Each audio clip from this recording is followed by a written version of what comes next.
Are we live? Well, I guess we are. What's really good, y'all? Saturday evening about to come to a close. We about to kick in Sunday over here, Eastern time, because I'm Fury's alive. What's good? What's up, y'all? Uh I know I'm coming on live. I know I just dropped like two videos and stuff. Check them out if you got a chance. And yeah, they like two totally contrasting topics. But a lot of people tell me, well, maybe you should just focus on one thing on this channel and then focus on another thing for something else. And I'm like, I am disenchanted with gaming. Like I'm still into it. I still talk about it every now and then, but I'm really disenchanted with it because there's nothing really in this current gen that's I mean in past gen that's worth talking about. And in this current gen, I don't have the hardware yet. So what am I going to talk about? There's really no reason to buy it. I mean, I was just watching somebody play Demon Souls. I think Young Yeah, because he beat this. I think he beat the Flame Lurker or Fire Lurker, a real tough guy without any armor or anything going at half health. It took him 747 fucking tries, and I'm like, I am not going to buy PS5 and talk about Demon Souls because Demon Souls, number one, ain't my type of game. Number two, fuck that shit. That shit is hard. And I ain't one of the people like, oh my god, my game's gotta be easier for me. There's gotta be some sort of like just why for the challenge. And besides, the most important reason why I can give a fuck about Demon Souls is the fact that nobody gave a fuck about it when it came out on PlayStation 3, but all of a sudden it got a pretty paint job and people were talking about it as if they gave a fuck about it. So I can care less about some goddamn Demon Souls. You know, wake me up when Ratchet and Clank come out. And probably by the time it come out, I still won't have a PlayStation 5 because the stock ain't being replenished and the scalpers are still out and about.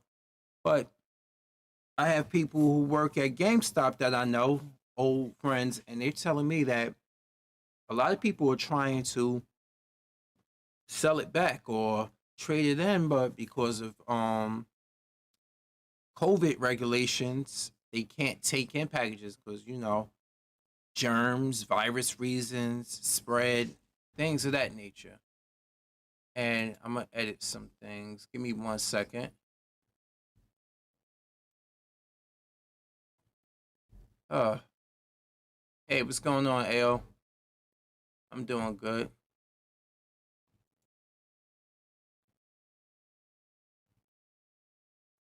Can too. All right. What is good? So there's a couple reasons. It's just nothing really yet.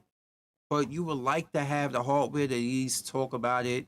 But from what people are telling me online, it's like it's still things, a lot of kinks on both hardware that needs to be worked out. But also, an old friend of mine, has the nerve, the unmitigated gall, to be scalping and advertising about it on Facebook. Anybody in the comment section, please. I'm gonna ask you guys a question, and I want y'all to put it in the comment section so I can look at it.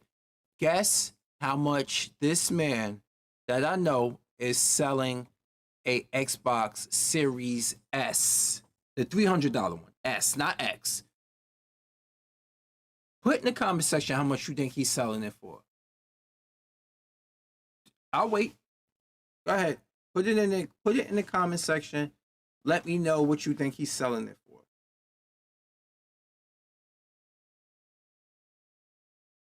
Anybody gonna answer? No answers? Nothing? Take a good guess at it. At what he said. Anybody, take a guess.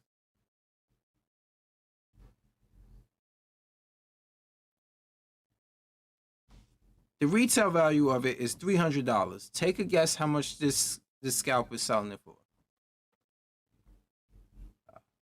No one? No one's gonna take a shot at it? Can I see the comment section? me see something. Let me edit this. Live chat.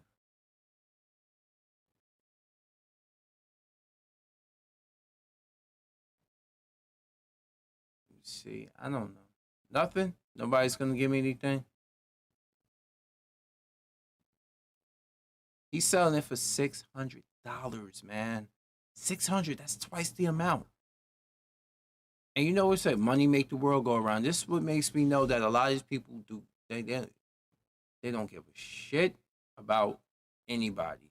In this pandemic, this is why a lot of shit's gonna go crazy in this pandemic because you're gonna have people utilizing technology to get their hands on these consoles, and then they're gonna try to sell it to you for a ridiculous amount of money, and they don't care.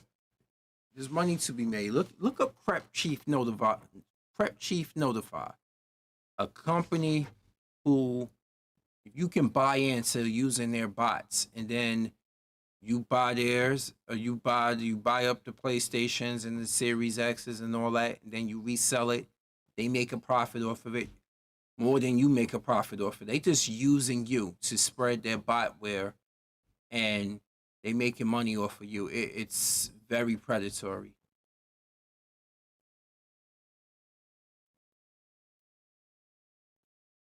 Right? I'm trying to see what's going on here. Let me see if I can get the chat back up. Hold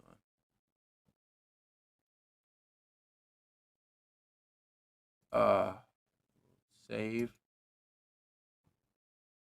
Here we go. We back up. It's crazy. So let's get into it, man. Let's see what's really good. Cause let's go live. Let me see if I can look them up for you. Yeah, here we go. Let's go there. Oh yeah, I forgot. Mortal Kombat 11 is well. They got it. They released a teaser. Hey, what's going on, Nemesis? So here it is right now. Let me see if I can take a look, and I'm gonna look up Prep Chief Notify. So I looked them up before. Just in case you didn't know what Prep Chief Notify is, this is a lot of people talking about it, and this is one of their messages that they have no regrets on what they do. Prep Chief Notify is, and they even got a YouTube page right here. And this is the company that's behind all the scalping and everything. They one of the biggest scalpers out there right now. See, look. Let's see if we can look into this. Hey guys, thank you for purchasing and welcome to Crepe Chief Notify. If you follow the instructions in the next video, it will tell you how to get set up and become part of the Crepe Chief Notify team and get your account sorted on Discord, and then you can start making cash. And here you go. Here's the order confirmation of confirming your purchase.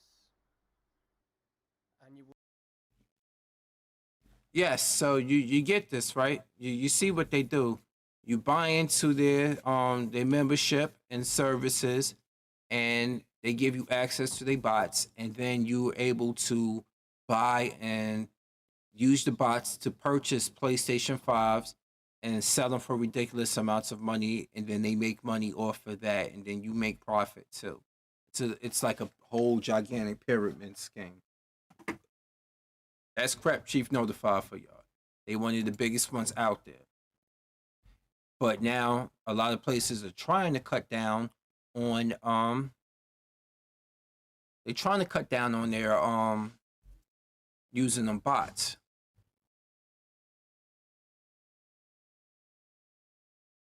Let me see. This not, to be honest with you, maybe it's because we're in the beginning of this generation. It's not much of a big jump.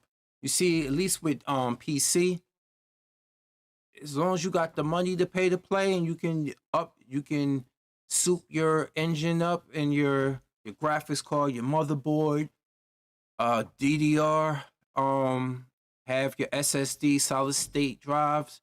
If you can afford all that, PC can give you a lot of things. And I feel that's why a lot of people don't. I feel with PC, they got it good, especially if you are into a lot of you're into a lot of Xbox games. You don't even have to buy an Xbox. Why do you think they're not in much demand in comparison to PS5s? Well, you have to play on Sony. A lot of people are like, well, Microsoft don't have anything exclusive to their console, but they're still making money hand over fist because they understand how the industry is changing. So they still able to allow people to sign up for these services. And I can play Xbox Live right now on my PC if I wanted to. I can play it right now on it. My account works on both my console and it on my One X, and it works here on my PC. That's how they making money. Whereas Sony, people that, oh well, Sony got this, Sony got that, and I'm like, okay, they have that. They have great first party games. But my thing is that you spending buttloads. They spend buttloads to make these games out of their budget, and these games aren't yielding them a high budget. I mean, a high profit.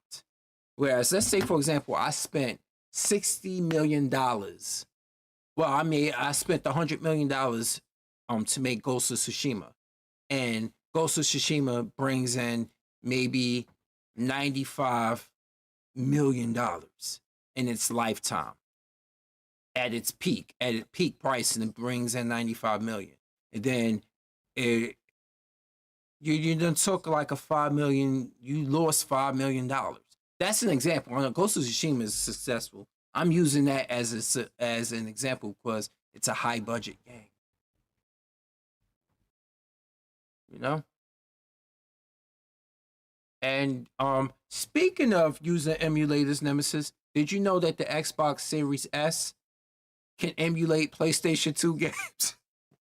the Xbox has the Series S has the technology, and Microsoft knows of it, and Microsoft does nothing because they were like, oh, if that means more people can buy Xbox Series S's to modify them to play retro games, I mean, you can mod them and they'll play PlayStation 2 games better than PlayStation 5 could, because you can't go back that far on PlayStation 5. We believe in generations. And then they kind of backtracked on that, and then they allowed you to play PlayStation 4 games. But they're not going to allow you to play PlayStation 3 games. No, Lion Jim Ryan said, oh, well, nobody wants to play old games. No, you don't want people to play old games. You want to remaster them and sell them again. That's what you want to do.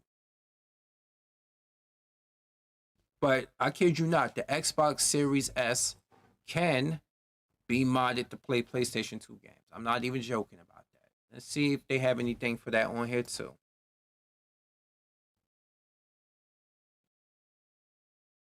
Let's see.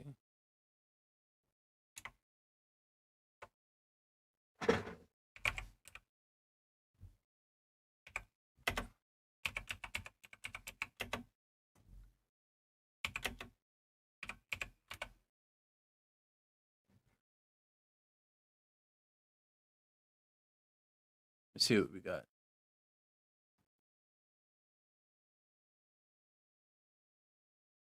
Look at this, see?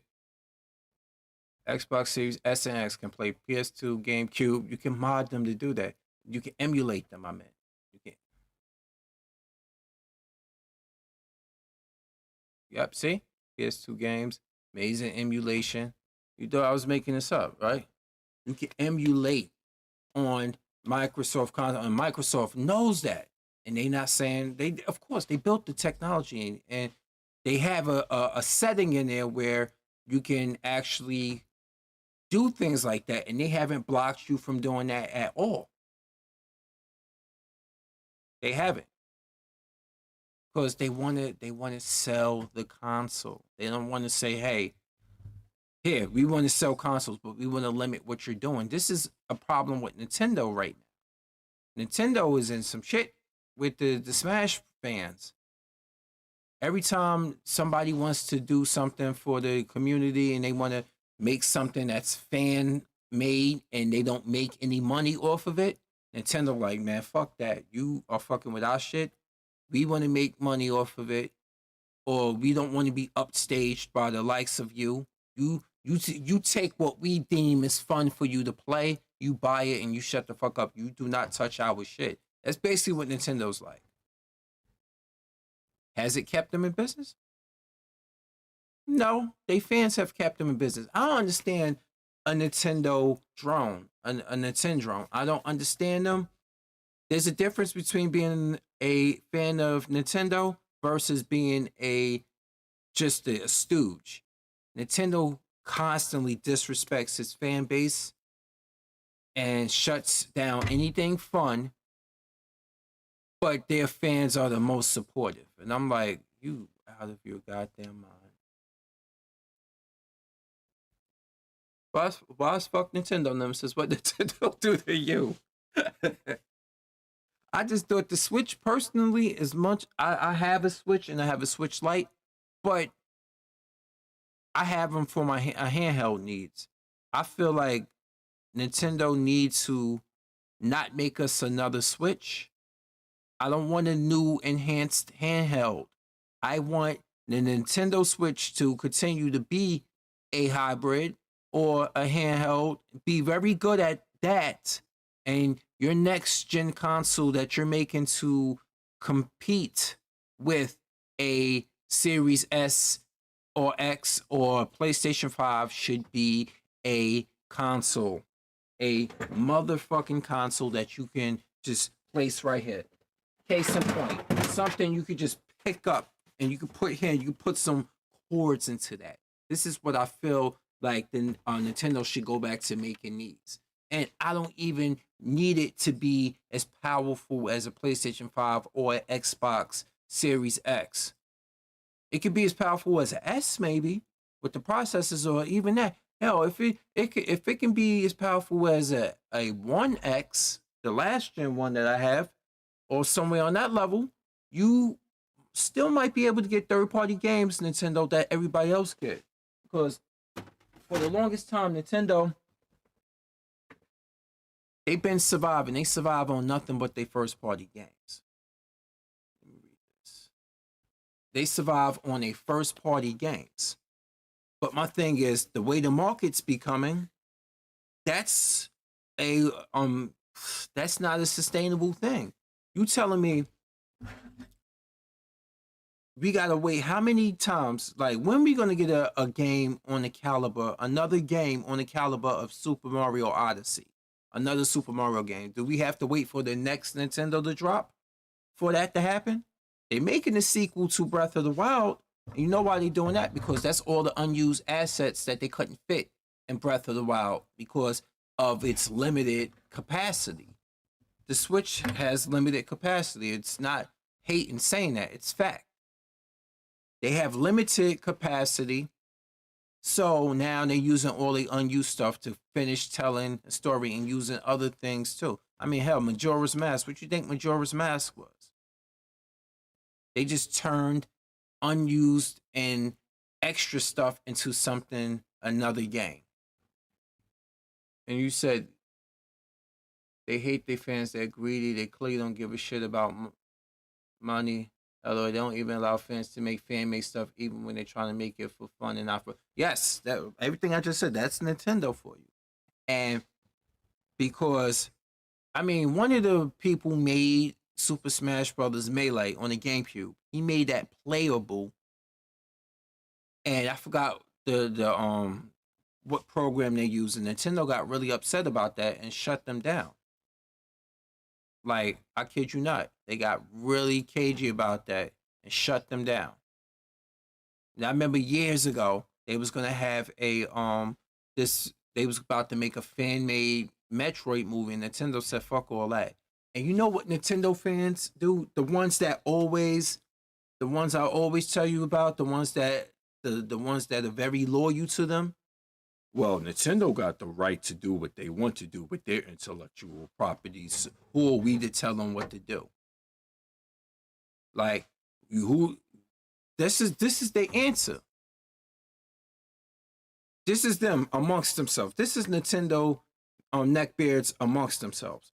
Oh my God, I can't believe Nintendo did this. Nintendo did this to us again, blah, blah, blah. Here come an outsider like you or me.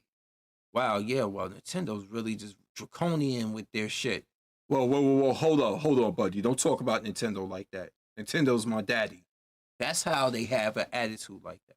Me, you can talk about whoever you want to talk about. And if my opinion differs from it, you can talk about Microsoft, you can talk about Nintendo, you can talk about Sony like that. Because everybody, none of them are perfect. Okay? None of them are perfect.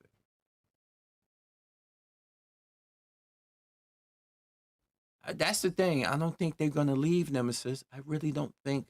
Hey, what's going on, Cerrone Matrix? I don't think they're going to leave. Because Nintendo fans proved, despite Nintendo shitting on them and canceling everything and sending all these, shutting down these fan made projects and all these cease and desist and all this other stuff that they got and threatening to sue people, they still come back for more. They still come back for more. I got my friend. My friend is a year older than me. He's 43. This dude knows nothing but Nintendo. He don't give a shit about nothing else. And I'm like, yo, you stuck in a retro era? Like, seriously? Like, I'm not saying forget the better days of gaming, but Nintendo ain't, I can't look at them like that. Like, I'm sorry, I don't expect them to be a totally different company to accommodate my needs. But I'm saying, you got to understand, people going to outgrow that shit. You need new mascots. Imagine me right now. PlayStation came out in 1995, right? Around 1995 it came out. Imagine me right now still playing Crash Bandicoot, like as the Crash Bandicoot 10. Even after a while, they had to give up on Crash Bandicoot. Yeah, we got the remakes and stuff, or a pseudo sequel that came out, but we on Resident Evil 8 right now, coming up. Village, don't get me started. We're heading that direction. And my thing is with Mario, how many Super Mario games have we had? Resident Evil's been out since 1996. It's been out since 1996, right? And let me see, like main series games, like numerical. I count Code Veronica as a main series game. Fuck that. So we had Resident Evil 1, 2, 3, Code Veronica, Resident Evil 4, Resident Evil 5, 6, 7, and Village. We had 9 games. I know people will be like, well, you should put Code Veronica in the contention in the same area you will put Revelations. Like, no. Code Veronica, we all know Code Veronica was Resident Evil 3, but Resident Evil 3 Nemesis is a side story. Then they changed it because of the popularity of Resident Evil 2. Let's change it. Let's put Jill in it instead of Hunk. And we're going to put a number 3 on it because we don't want Sega to have the third game. Sony was like, fuck that. Capcom buckled under Sony's pressure. And that's why Code Veronica became just Code Veronica, whereas in fact I don't give a damn. It still is the sequel.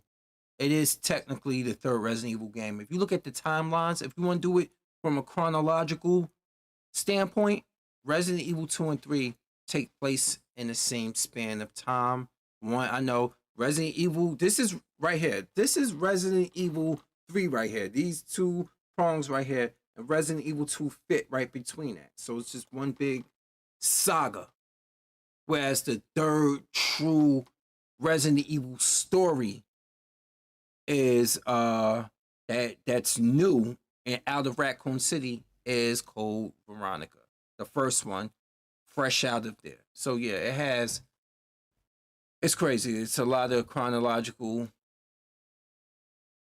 mumbo jumbo and stuff. But yeah, let me see what you say. You say these companies need to understand that with the fans, these companies wouldn't be around. They basically work for us. Yeah, they owe a lot of them, and a lot of people have forgotten that because a lot of companies like EA, for example, they started um Activision, they started throwing all these microtransactions, and they've been such a success that people have forgotten that games we used to get great games for that based amount of money. Now they trying to tell you this mumbo jumbo that every game needs these games are expensive to make, and these microtransactions is to help us make better games and better content. And I'm like, no, it's to fatten your fucking wallets. Because Bobby Kotick, I think his name is, one of the CEOs of Activision, he gave himself a $40 million raise. Because guess what, y'all? Y'all want to know? Guess it in the comment section. Guess how much money in microtransactions. Guess how much money did that Call of Duty made for Activision in a month and a half's time? Take a guess. Seriously, I'm gonna go get me a tasty alcohol beverage. But guess how much money Activision profited from Call of Duty and microtransactions in like a month and a half. I'll be right back, y'all. I'm counting on you guys. Take a good guess. Let me get my mic stand out the way though.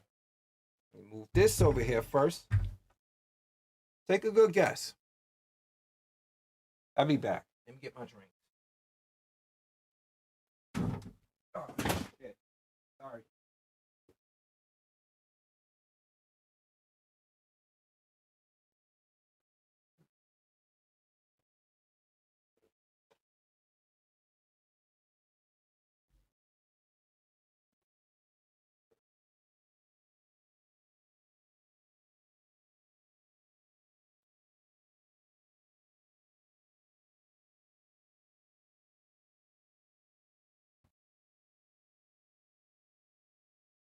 All right.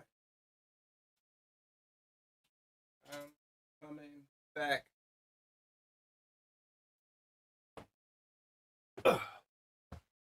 No guesses? No guesses, right? They made $1.2 billion. $1.2 billion in microtransactions within a month and a half. And this is why a lot of them forgot where they come from.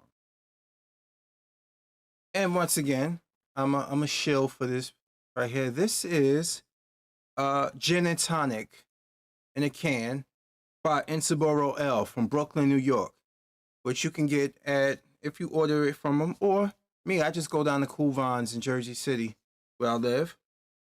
You can't see the green because of the green screen, but yeah, it's in green lettering. But yeah, here it is. Insaboro L.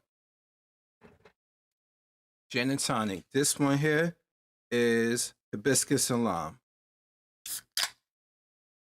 So crack open a alcoholic beverage and enjoy the night. Or the morning. Whichever you want to be technical about it.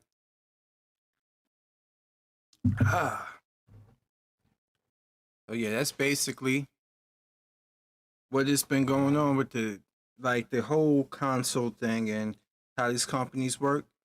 How you think I've been playing? I constantly play Streets of Rage for. It takes me back to a better time in gaming. Streets of Rage was one of my favorite series of games. Well, I only really played Streets of Rage 1 and 2. 3, I wasn't too much into 3. But Streets of Rage 1 and 2 were something for me. 4, I have loved 4. And it's available on Game Pass. Yes, it's available on Game Pass. I can even play it. I mean, I have it right here. Connected right now. Let's see if I can go to here maybe and see if I have it hooked up.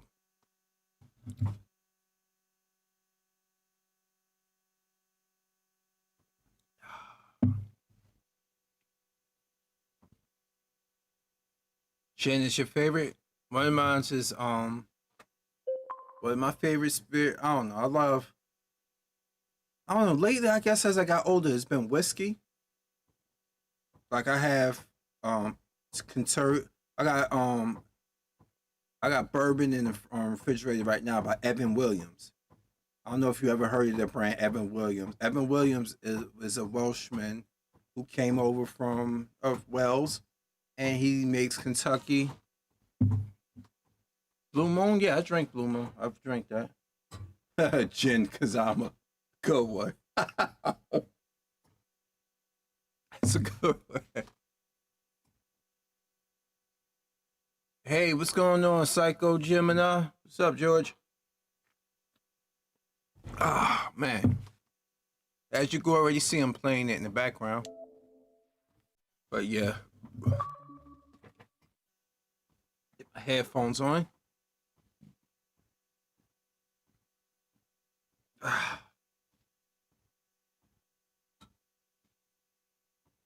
Yeah, I got the Apple. I got the Apple one. I'm gonna try that maybe some other time. I'll try it with some ginger ale. It's good, but Evan Williams was good. They the guys around the corner, they was like, we don't have the big bottle of the Tennessee Apple with Jack Daniels, but we got something that's good. You probably like this more. Here, it's called Evan Williams. It's cheaper, and we got the big bottle. So I'm like, all right, nice. I'll give it a try. It's $23 something for the bottle.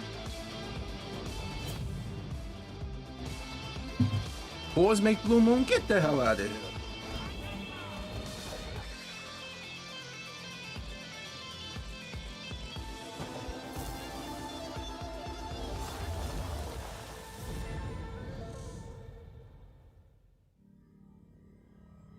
Listen to the music. They even got that, it kind of got like that retro sound to it, that retro Streets of Rage sound to it.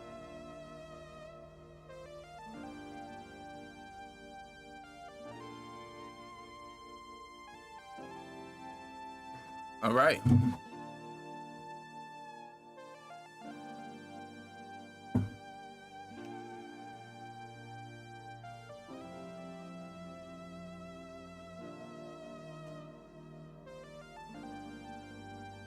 I'm just waiting for the beat to kick in.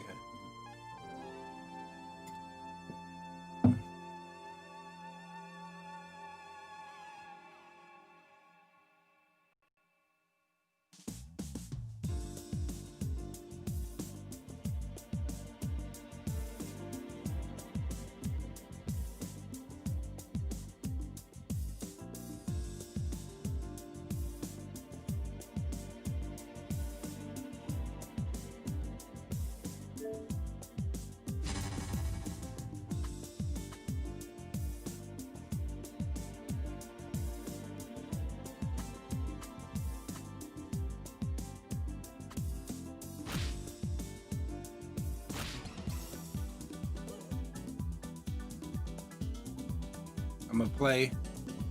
Who y'all want me to play with? Out of the main current characters, Axel, Blaze, Cherry, Floyd, or Adam Hunter. Choose for me, and I will play Axel, Blaze, which is the hottie from the original. These are the original three characters right here from the first three. Adam, Blaze, and Axel. Which one you want me to play as? Well, you can play as Adam's daughter, Cherry, or Floyd, the one with cybernetic arms, given to him by Dr. Zan from Streets of Rage 3. Adam? Okay. I got one for Adam. Anybody else? Adam? Anybody else besides L? Because I'll go with that. Adam it is, I guess. Okay. What's up? So, hey, King Game 6000, who you want me to play as out of the current 5? Axel, Blaze, Cherry, Floyd, or Adam? Adam? Okay. That's 2 for Adam. That's 2 for Adam. Okay. We got 6 people or 5 people watching. Anybody else want to take a vote?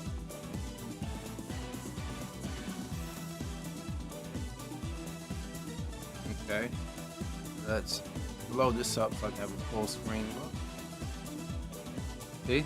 Chris, hey, what's going on, Chris? Adam Hunter it is. Adam Hunter. Adam it is, okay? I'm starting on stage 7. I just defeated Sheba.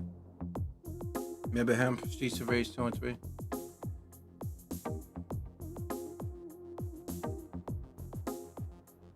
Alright, so that's Axel.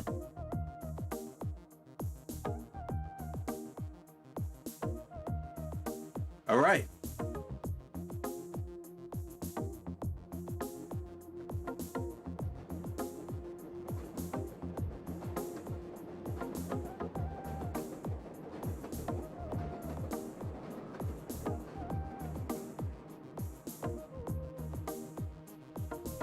Oh, you best believe Blaze is my girl.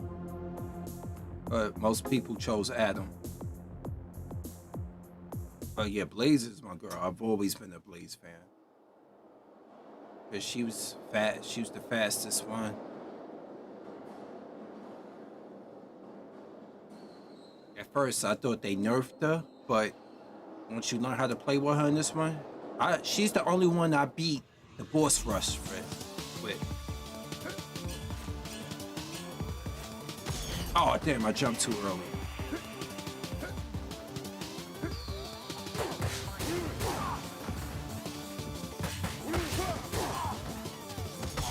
Damn, I missed it again.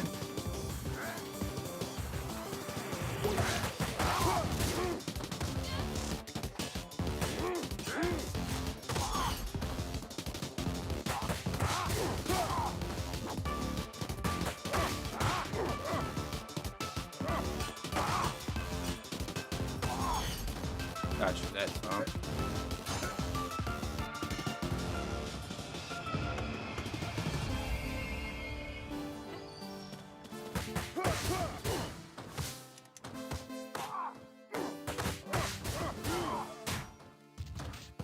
Damn it.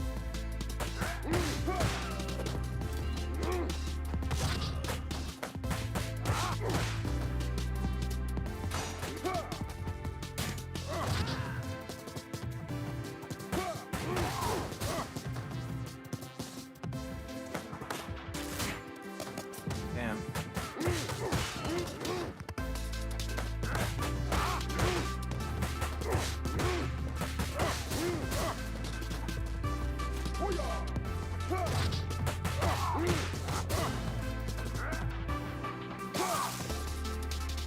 Fuck out of here.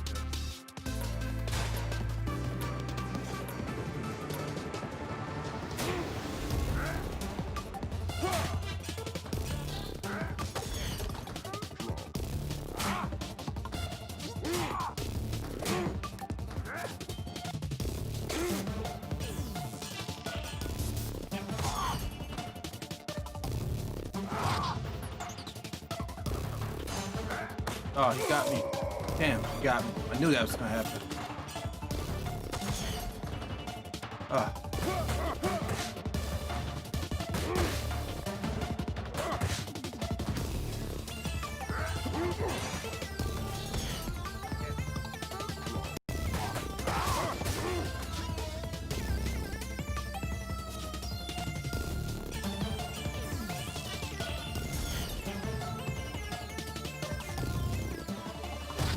Up, Stell.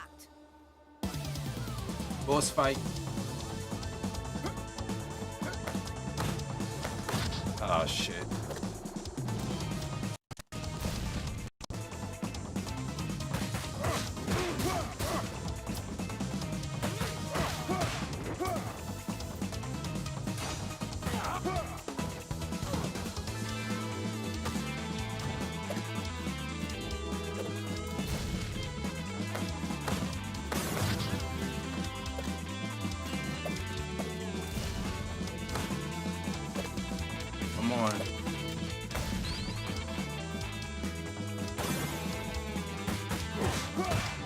See, if this was Blaze or Cherry, I would have been dogging her because they faster.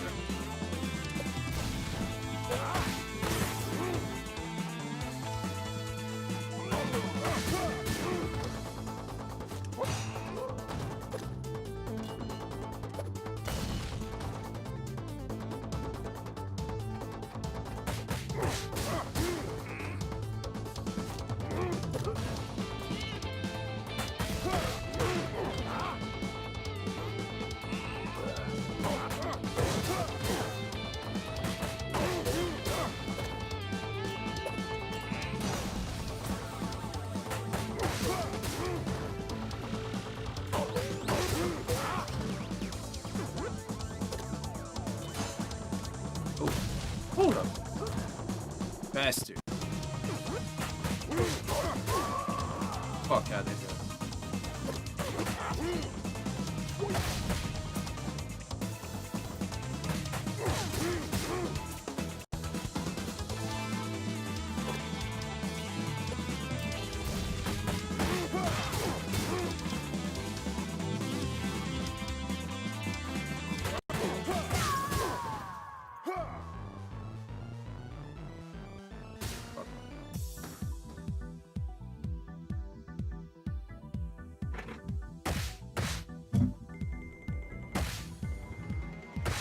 You still have the Mandela effect?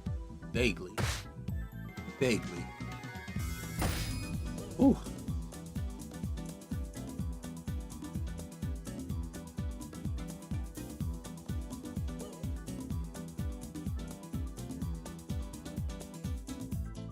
Okay. Big ol' Blaze right there. And Estelle. They said they got downloadable content coming for Streets of Rage 4. So maybe they'll make her playable. Maybe they'll make the Streets of Rage 4 version of Shiva playable and Max. Because they're not playable, but they're bosses in this game. Shiva's a boss. Max is a boss. So maybe.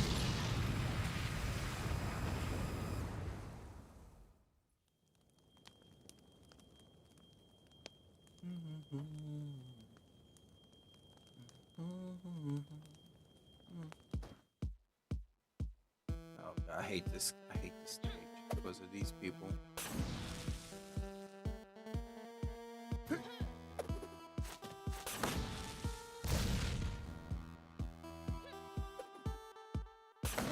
Oh shit! Took all my blood.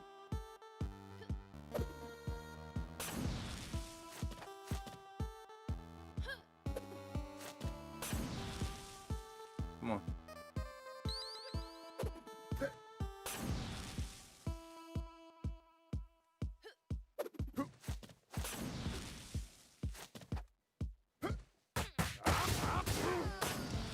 Damn it.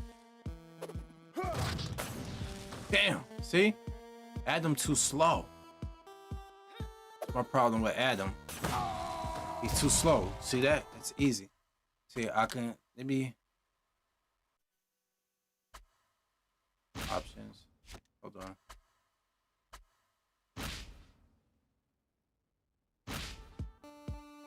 Change character.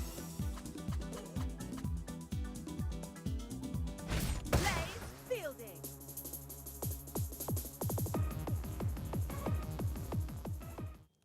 See how I do it with Blaze.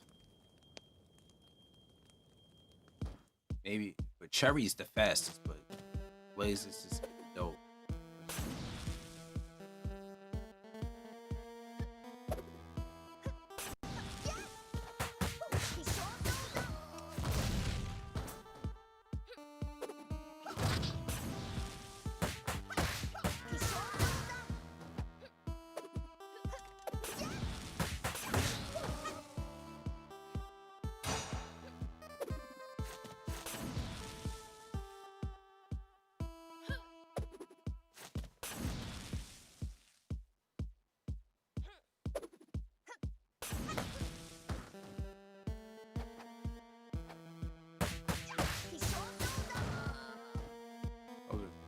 Blaze is much faster. Not as fast as Cherry, but she...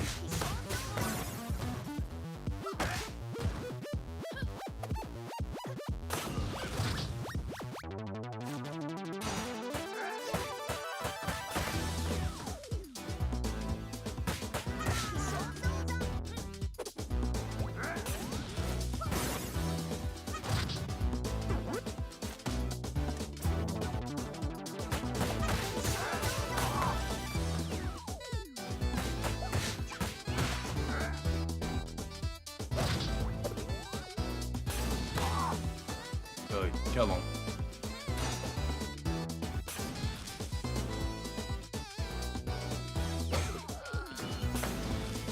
Hit you with a turkey statue.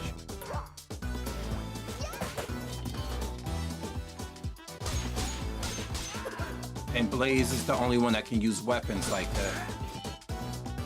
Otherwise, everybody got like a basic stab attack. She has like slashes.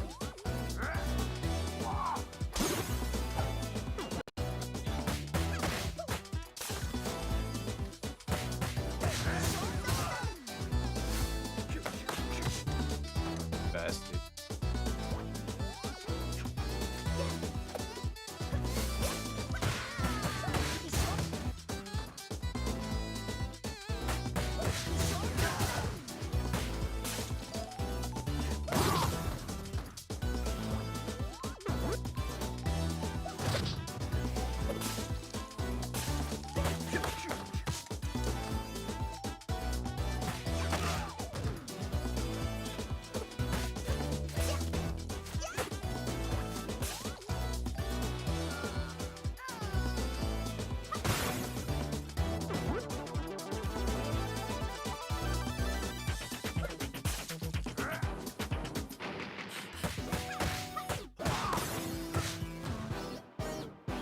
That fucking axe kick she dropped on that when she threw the leg drop or the axe kick, powerful.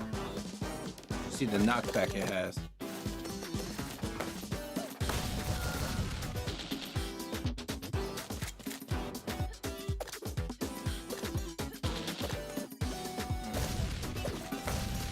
Damn it.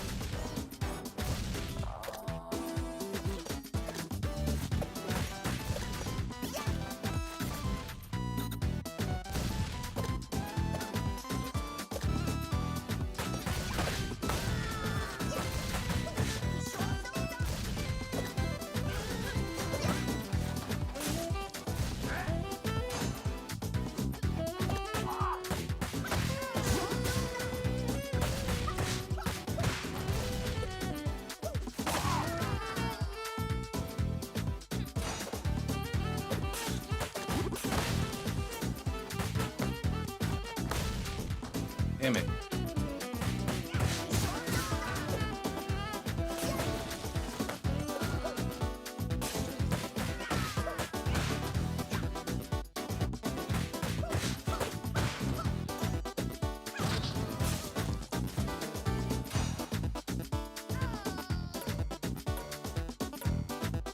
Pick up this bunny, y'all.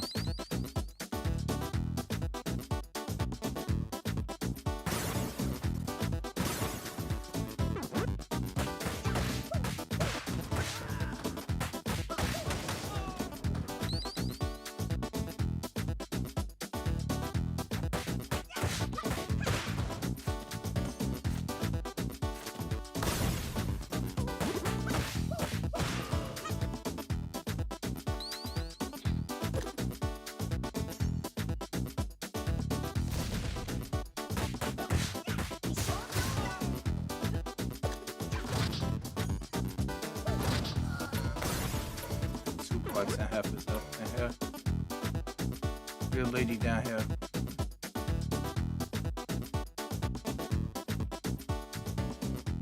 I gotta fight these two.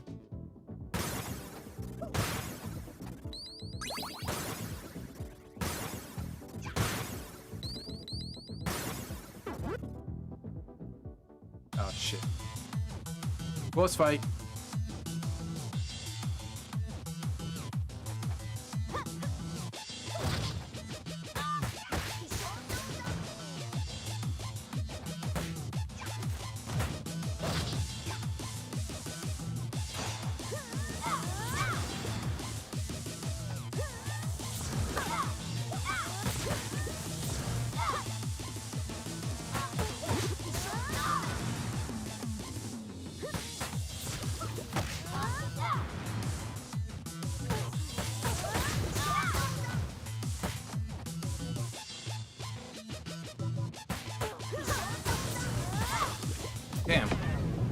Watch out for this.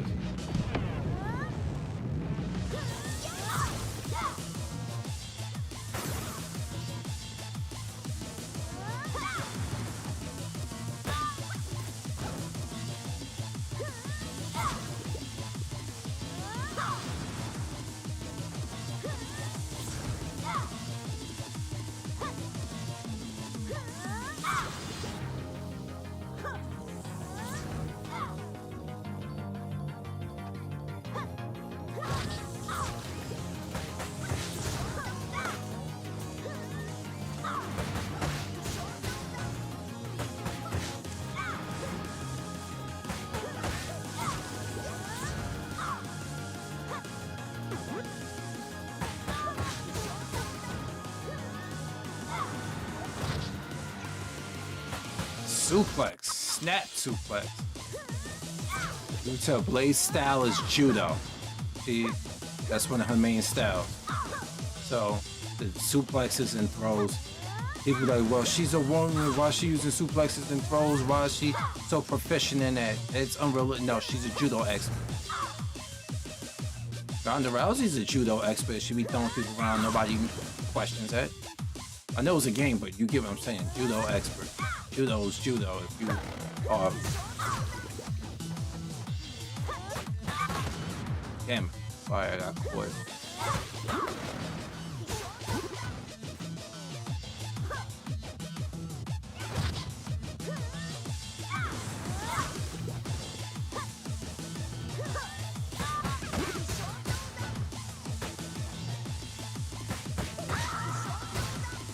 One.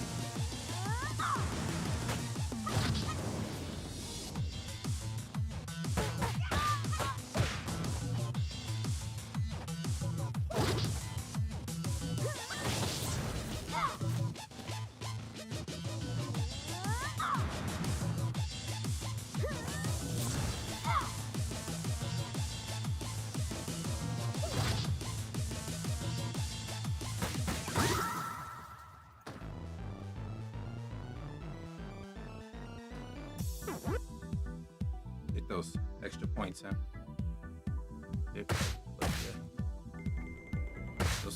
She get the Chun-Li legs from kicking people. That's why her legs that big, bro. Ah.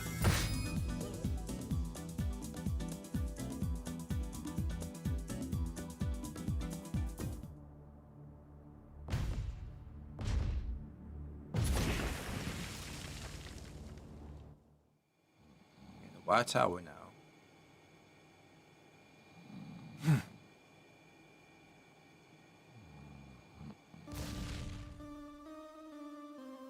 Now we got the Russian music, the techno Russian music.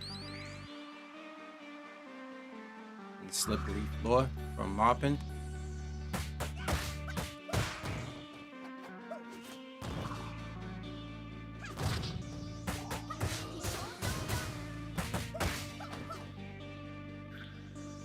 Sorry guys, you gotta watch out for.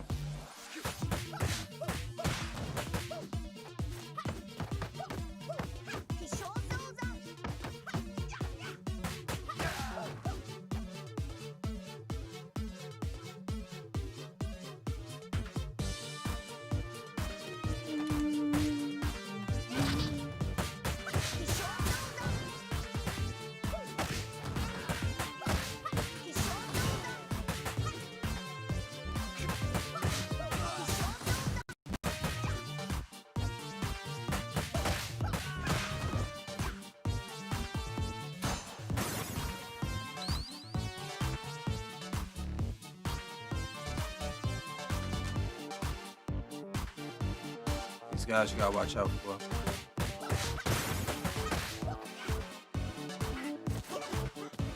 What was it that?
Oh damn, he took all my energy.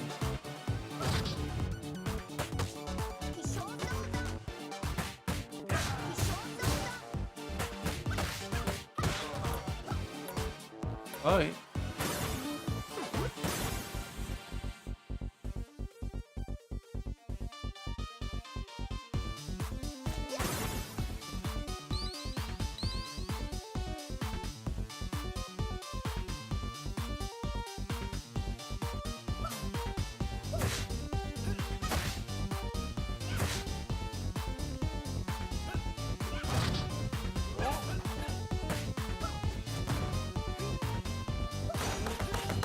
Hate this dude. They do that shit to me. So you gotta take him and roll him.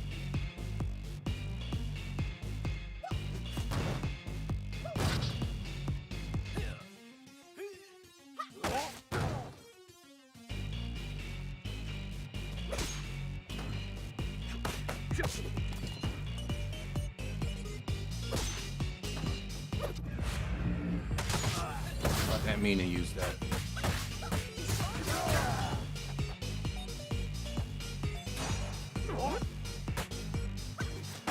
You gotta watch out for these guys, because these guys can and the white gate. Because they do that. Straight Gus. You gotta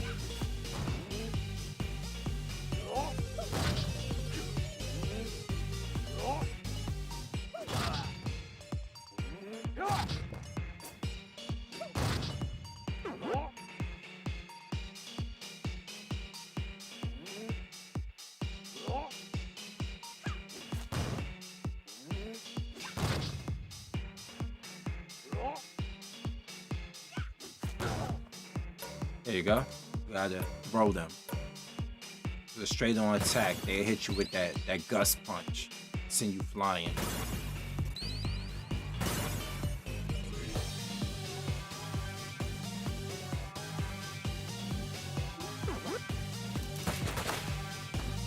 Got these guys here.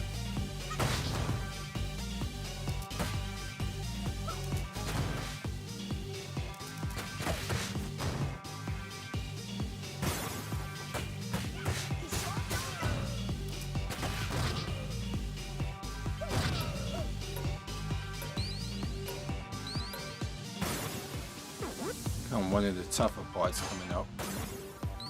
Get that money. Money.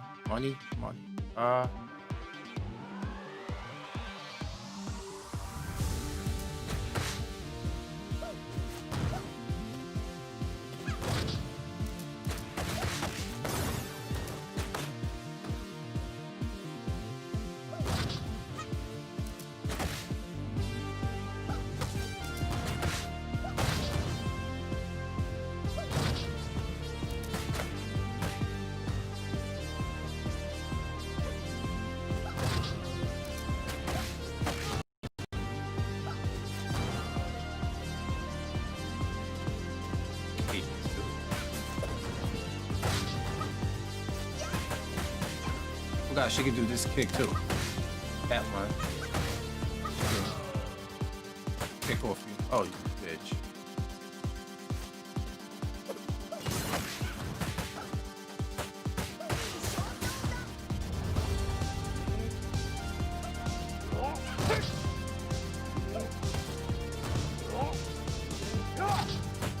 Fuck.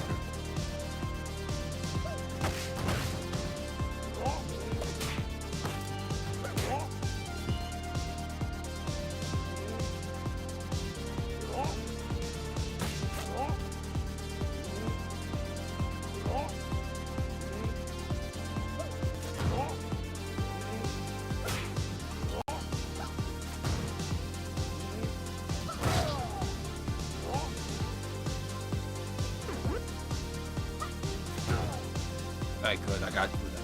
But then we got these bitches.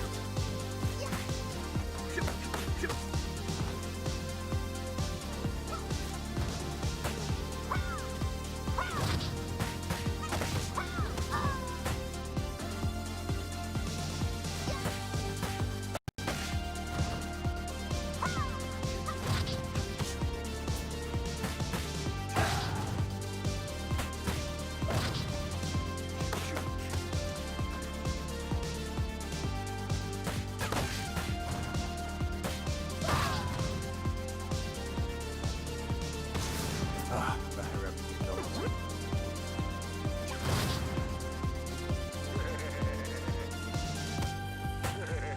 God, I hate these ones. The one in the tan shirts do that belly flop, and they can do it from different levels.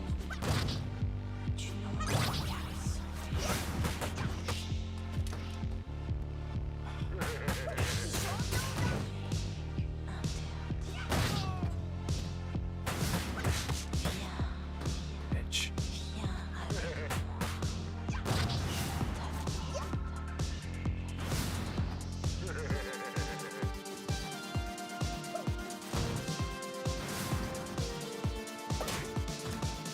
Oh, you can catch that.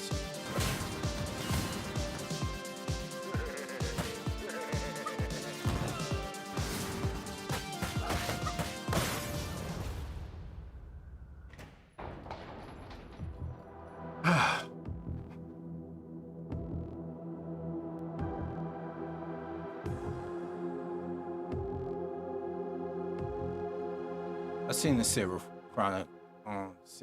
Connor Chronicles, where Lena Headey, that played Cersei, she played Sarah Connor in that. See, Max is a boss in here.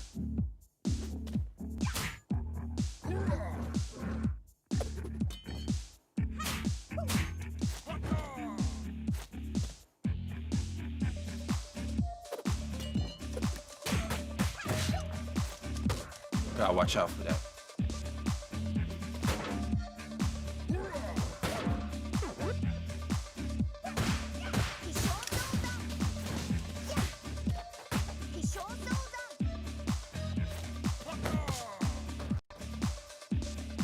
Somebody's possessed Max. That's why his eyes red. But he's from Streets of Rage 2. Damn.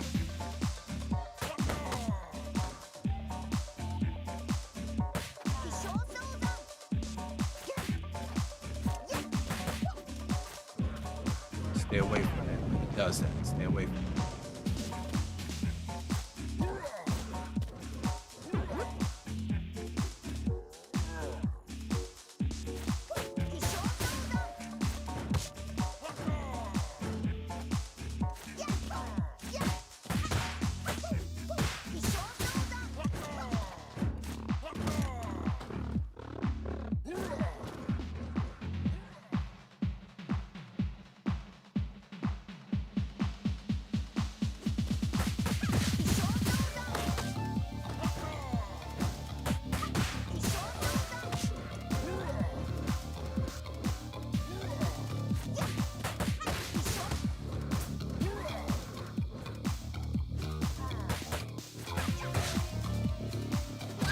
Damn, he got fucking bro.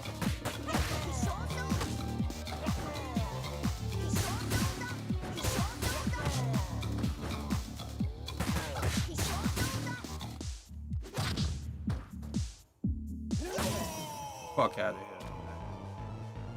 here.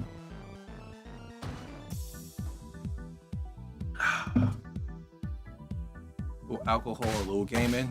You know, here in Jersey City, we got a place called Barcade. They got a lot of old arcade games, alcohol, good times. But because of pandemic reasons, I play my beat 'em ups and have my alcohol in the comfort of my own house. Thank you very much.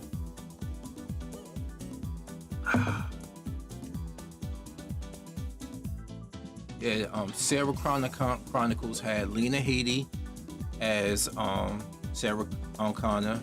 And it had even Shirley Manson was on there from the group Garbage, the rock group. She played some sort of cyborg that you didn't really get to see what she was because the series got canceled.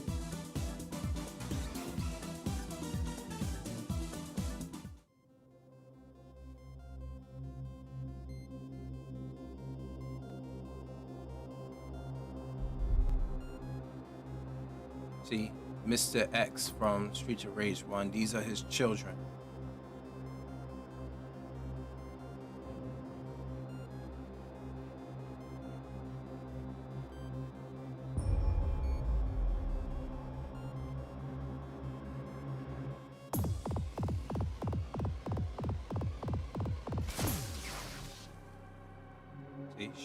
She's a cop.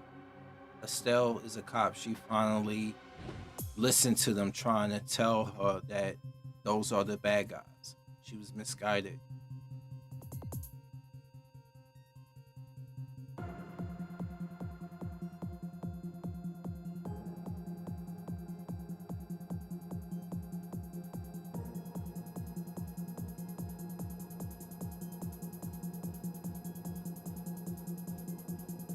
That's Adam's daughter, Cherry.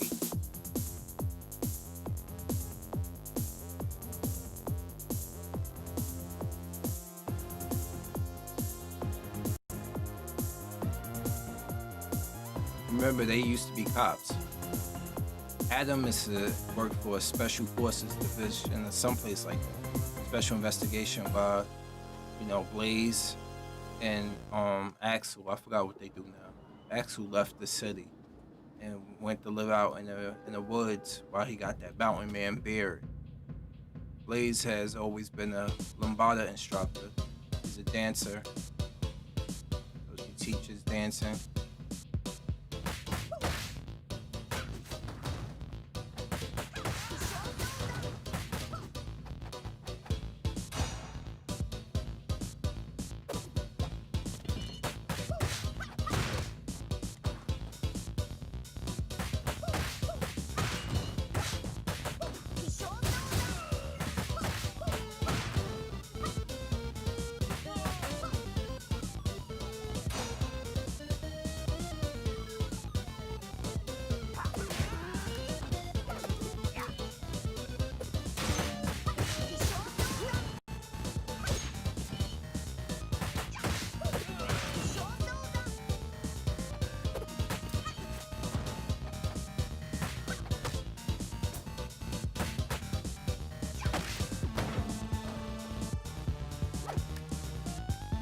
Forgot he can catch weapons. The one in the red pants.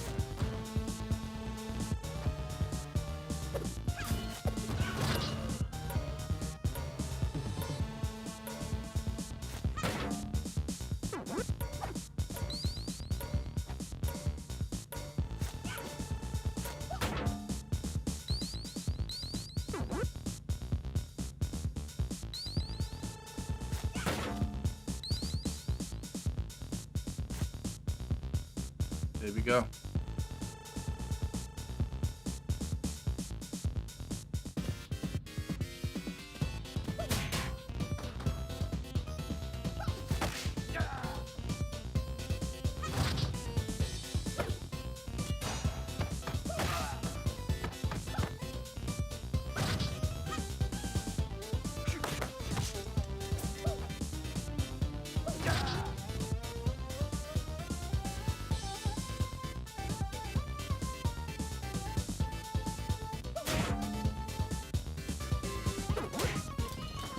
Motherfucker.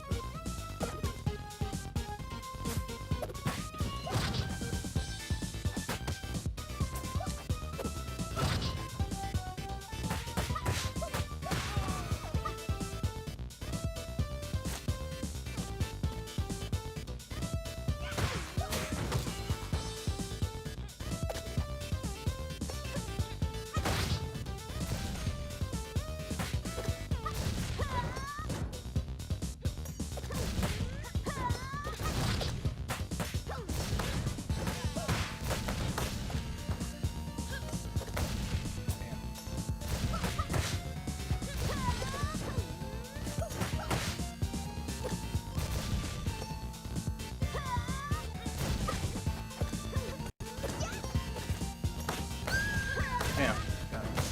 Got me.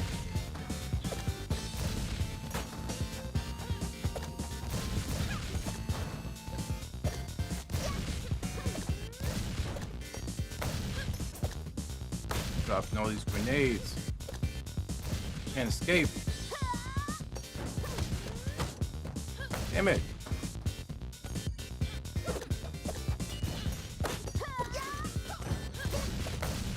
Damn it. Come on now.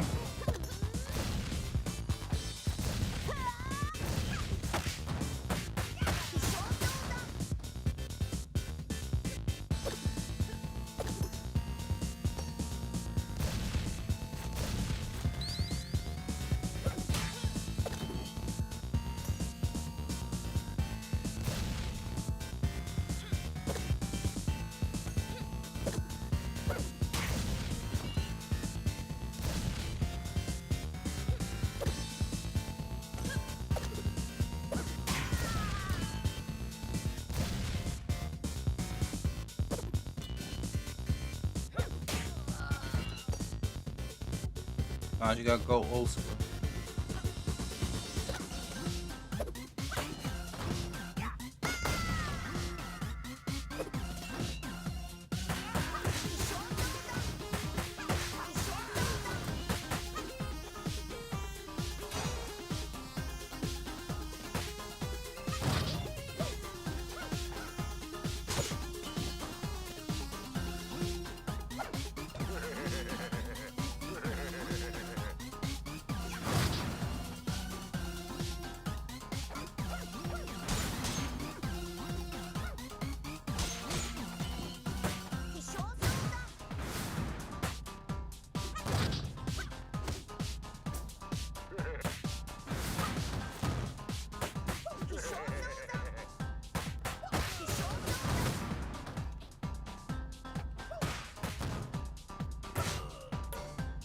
Backhanded him with the damn ledge.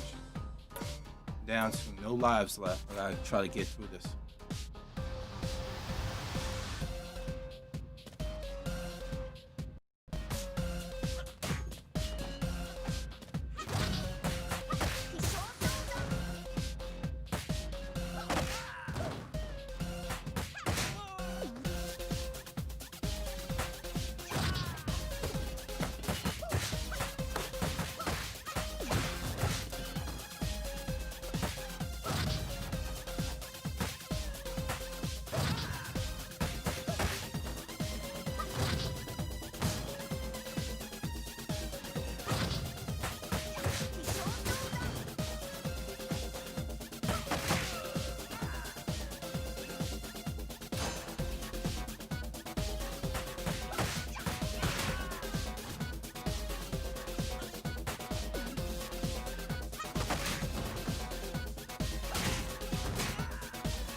Got my extra.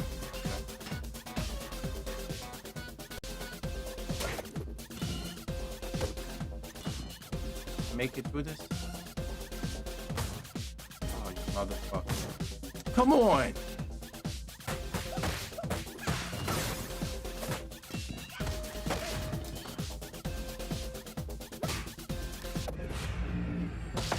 I did not mean to use that.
Damn it.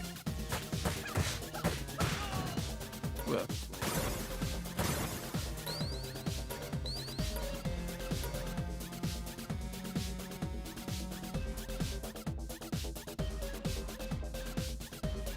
Alright, let's try to get through this. Morning. How you doing? Good morning to you as well. Well.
Got it. All right. Once again, good morning. It is 12:54 a.m. here in the States, Northeast Standard Time. What time is it over there in the UK where you're from?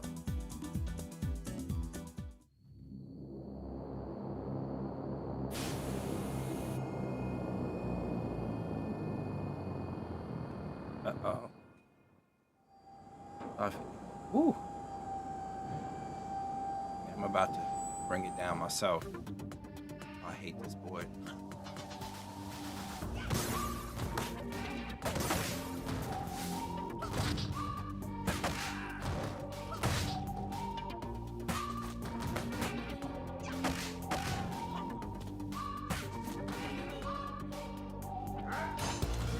Trying to throw me off too. Let's see what you're doing.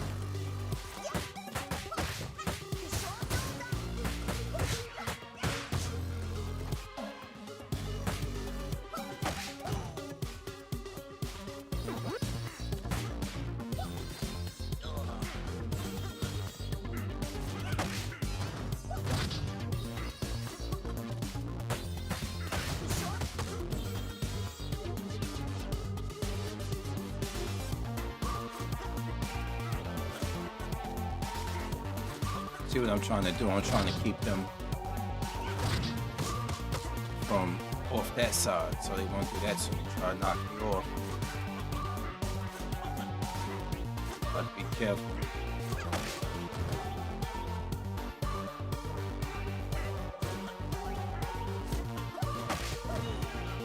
Not gonna do that.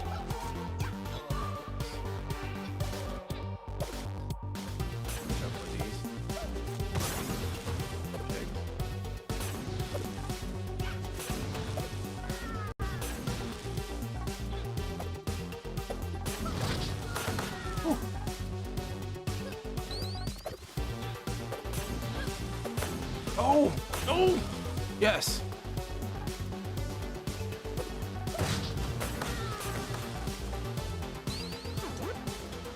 Thank God. I got them to kill each other somehow.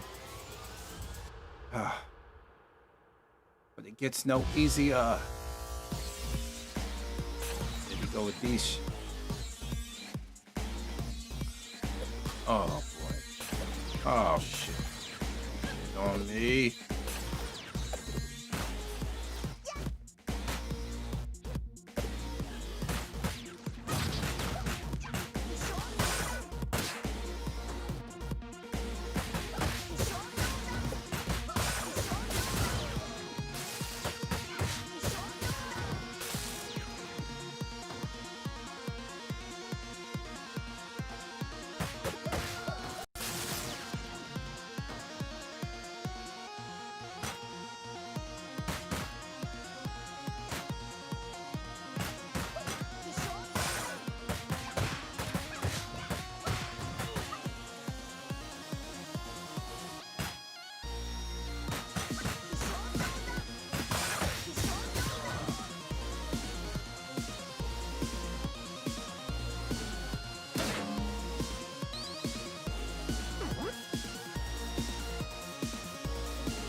Oh, you want to tase people?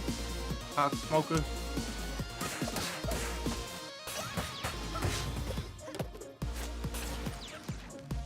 Come here, you slag.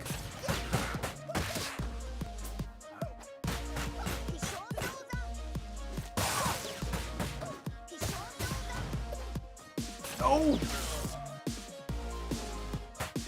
Come on, slag. Get it. Get it.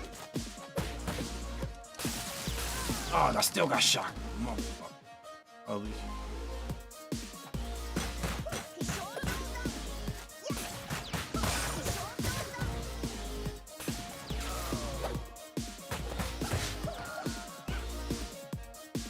Ah, made it.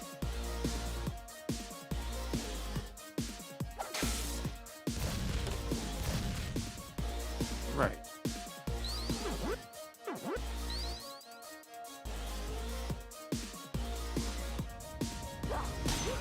No!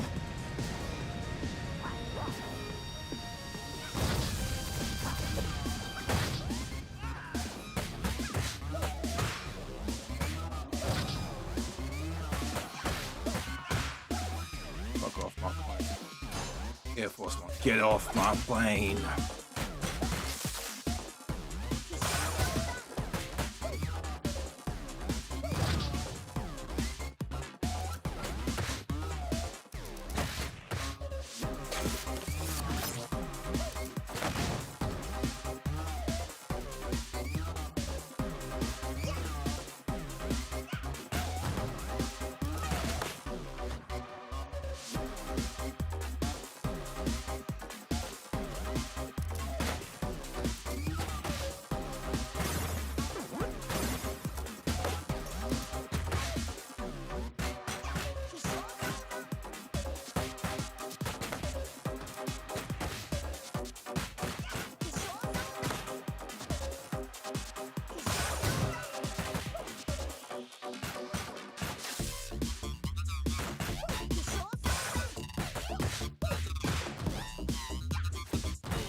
Damn. Got me. Should have got that. I wasn't paying attention to my health. That's my fault.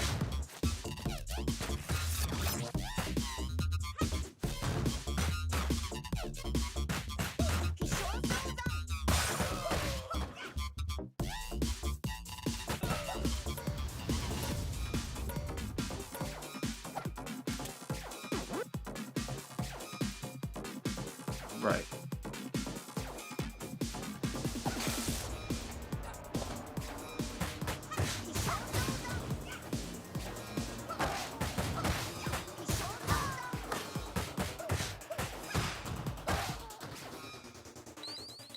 Mean back.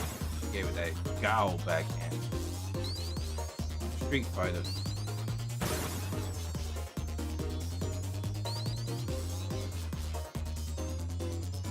Oh.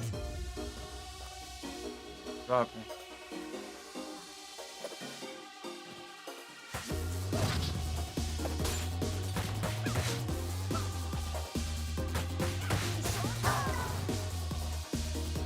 Get it.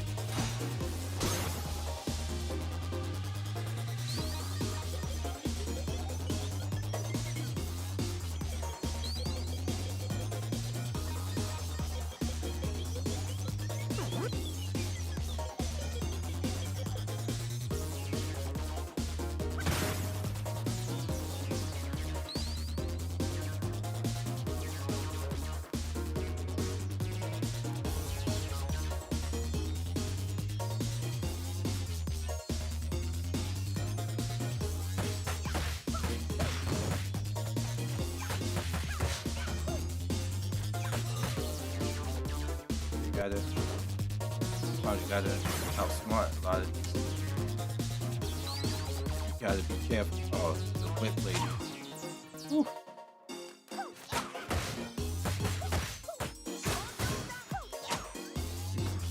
Fucking heifer.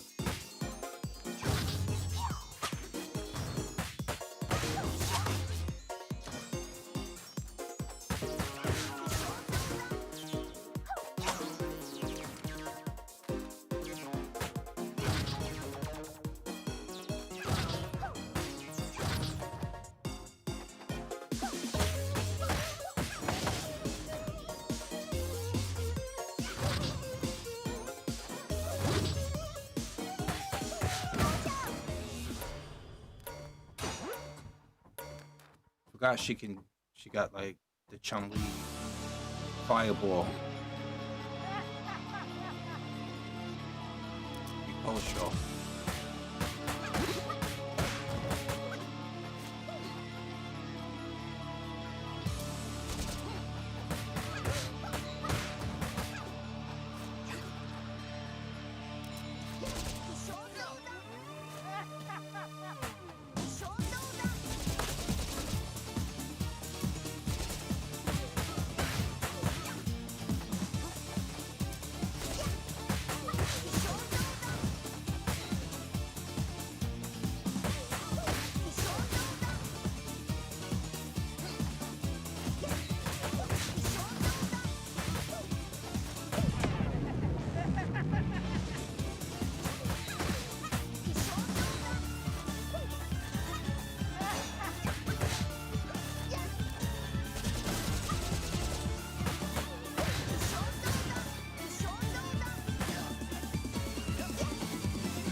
Caught you off camera while I wasn't looking.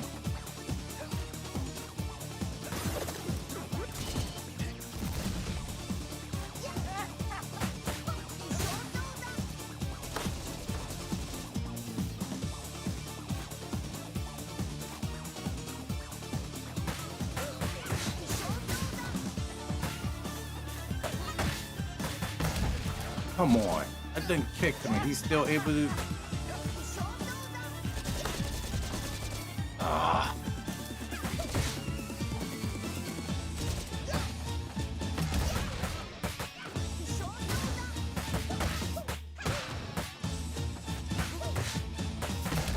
That's bullshit, though. Suck it, fucker. Alright, I get real profane when I play games.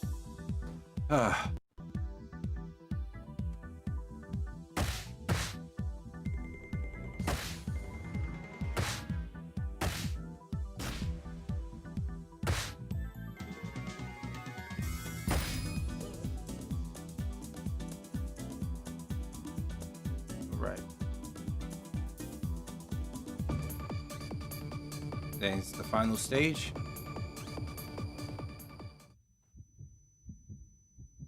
You're on the violin. Got a little liquor in my system, recharge. Now half my blood's gone.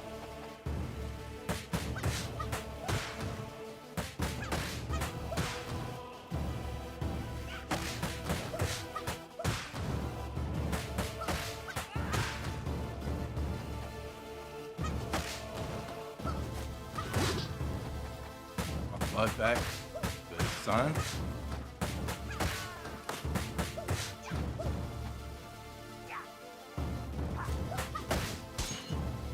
Fucker.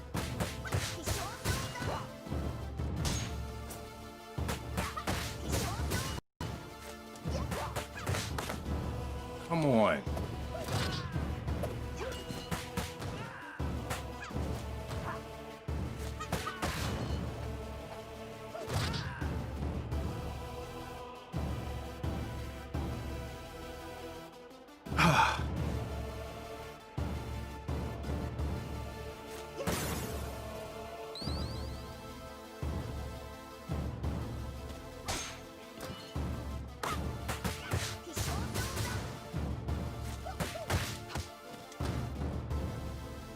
Some light. Hurry up, get some light. There we go.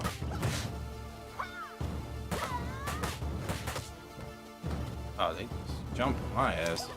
Oh, that's the gist of what they do in this game. I'm acting like they doing something out of ordinary.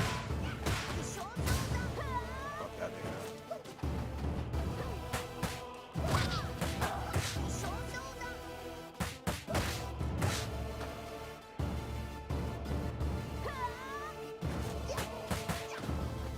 Sit down, F.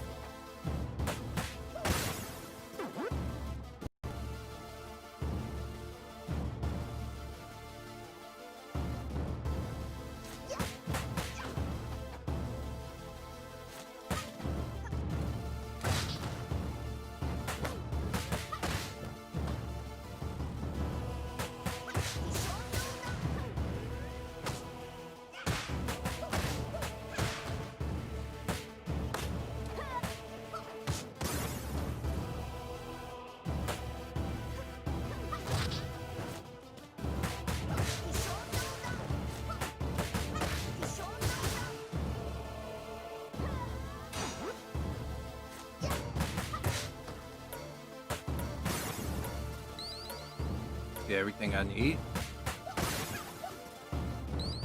Another star move, just in case.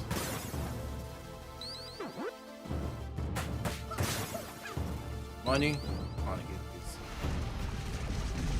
Trying to get a life up. Trying to stay alive. This is the final stage, so it's tough. It's an endurance match.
Oh, I didn't mean to do that.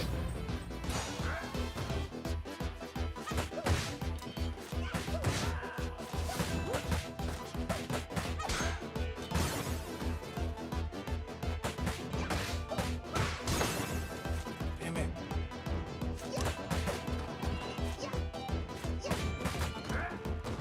Oh, fuck. Let me hurry up and get it before I die. Damn it. Hurry up. Yes.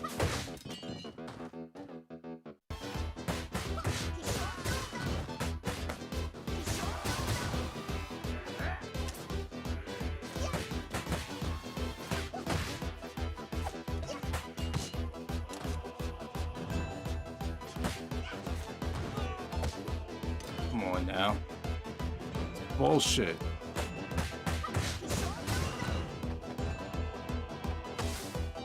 No. Damn it. As soon as he jumped down, he killed me. Fuck.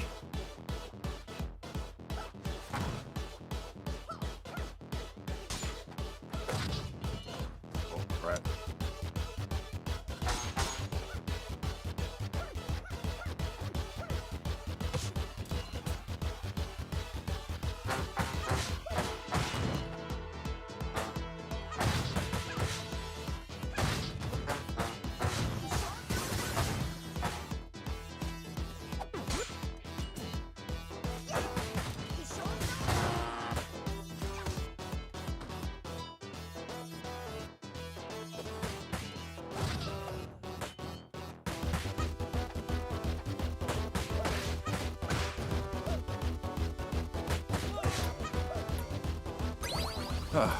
Good.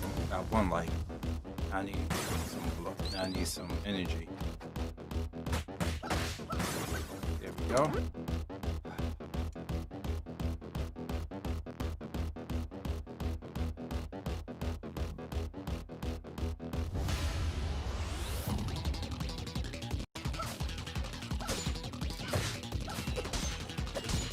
Come on now.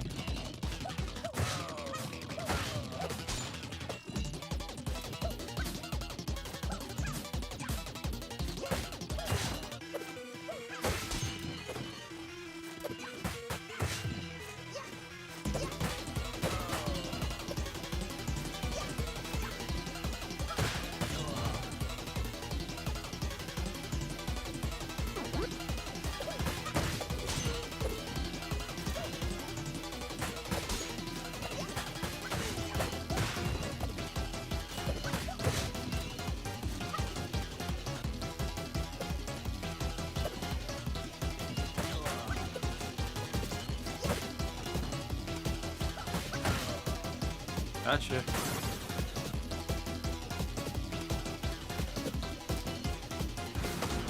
Oh,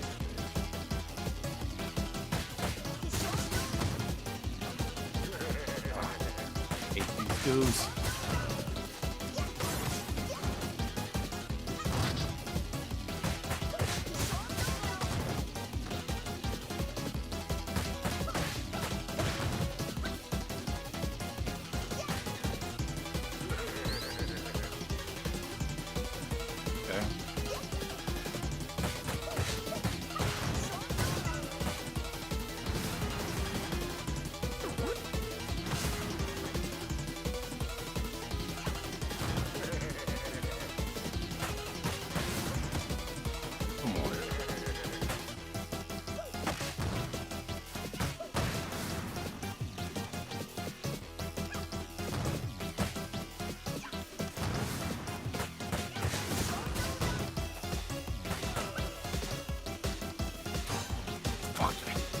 so much.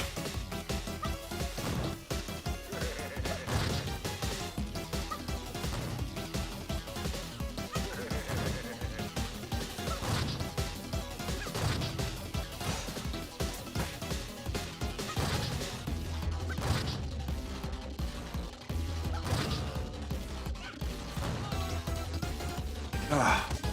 Oh! Damn it. God damn it. Fuck!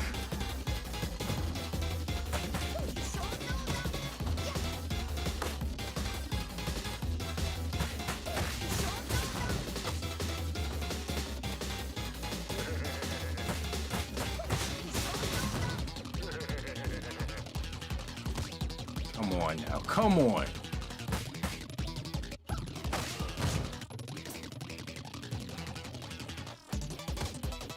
Some.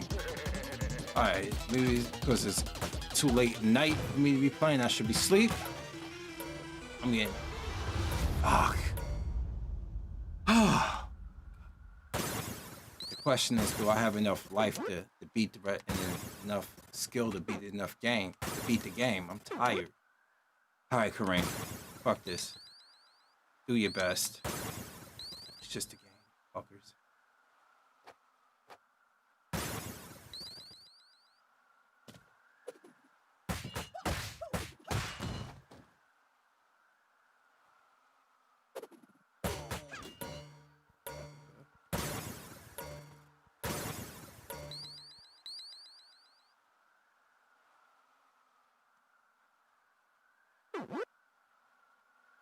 All right, 1,000. Okay.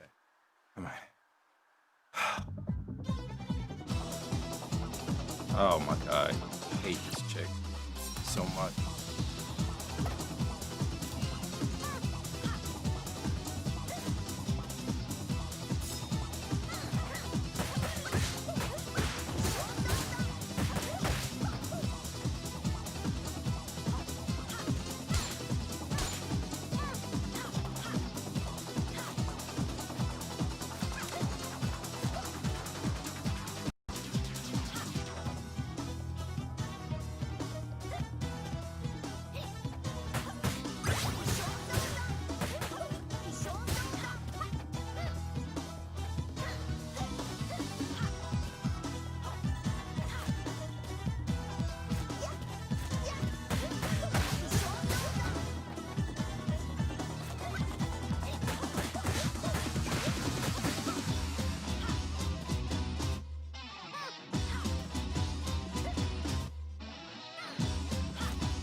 Here we go to cheap shit.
Did it freeze on me? Please tell me the game didn't freeze on me. Hold on a second. Did it freeze on me? Oh, hell no. Please tell me it didn't freeze on me. Let me go close.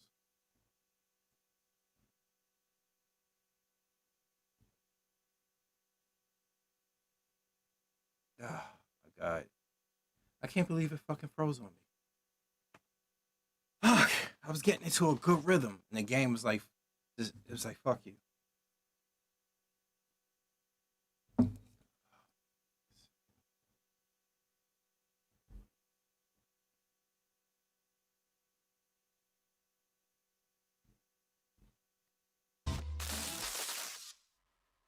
Yeah, the display froze on me, but the game is still going. It's just ridiculous.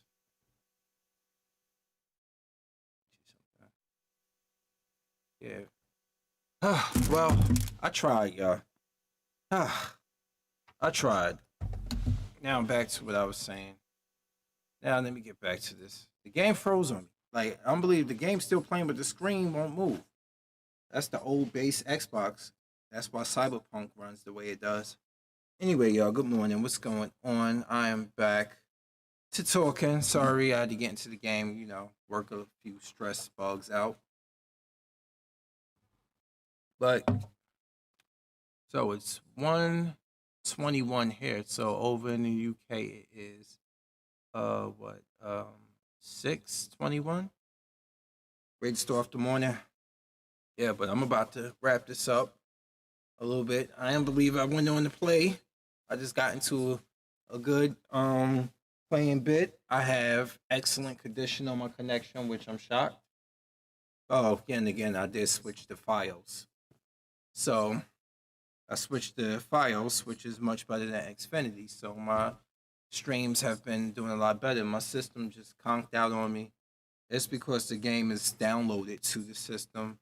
If it was a disk, I wouldn't be having these issues. So,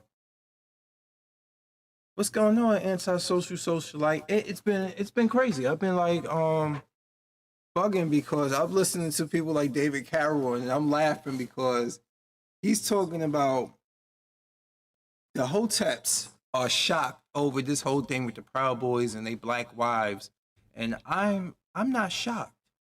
It's like Carol said, any brother who got open eyes and who has just been seeing everything and been listening to what's been going on, we're not shocked by this at all.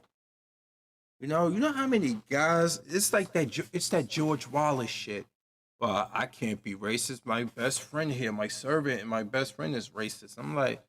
Is black, and I'm like, that don't mean nothing. You learn how to tolerate somebody because they work for you or something, but you still have your negative views towards the race of people in general. Just because you bend over a black woman doesn't mean you respect the black man. And that black woman is sitting there, the things she probably had to do that she does for you, the things she wants you to do to her. You talking about race play, calling her the N-word. You probably wearing nothing from the neck down but your hood with a Klan's hood. You name it. You said that argument never made sense to you. Like, I'm not shocked. I'm not shocked at all. Only, like I said, only the Hoteps will be there. We know better. And I can't be. They use. It's funny. They use the black wife as an excuse why they can't be racist. I like. She down for your cause, man. She married you. You down for the cause. You're gonna give her some curly hair biracial babies that she want. And I've heard even black men say that too. He's like, I'm a dark skinned man. Well, I don't want my child to be like me and grow up the way I did. No, just because you have self-esteem issues about yourself. Then people can say to me like, well, you don't have to worry about that. You're not that dark skin. I'm like, and if I was, so what? So what? Like I said in my last live stream, I'm not like Rashida Strober, talking about this dark skinned advocate, being an advocate for dark skinned women, and then you turn around, you dating a high yellow man. But then you're the same women who mad at Kendrick Lamar, who's a dark skinned brother, and his longtime girlfriend since high school is a light skinned female. Oh, but he can't be saying stuff like the black of the berry and then he dating. I'm like, you know what? I ain't got time to be dealing with that. Like, I really don't. Like, it makes no sense to me.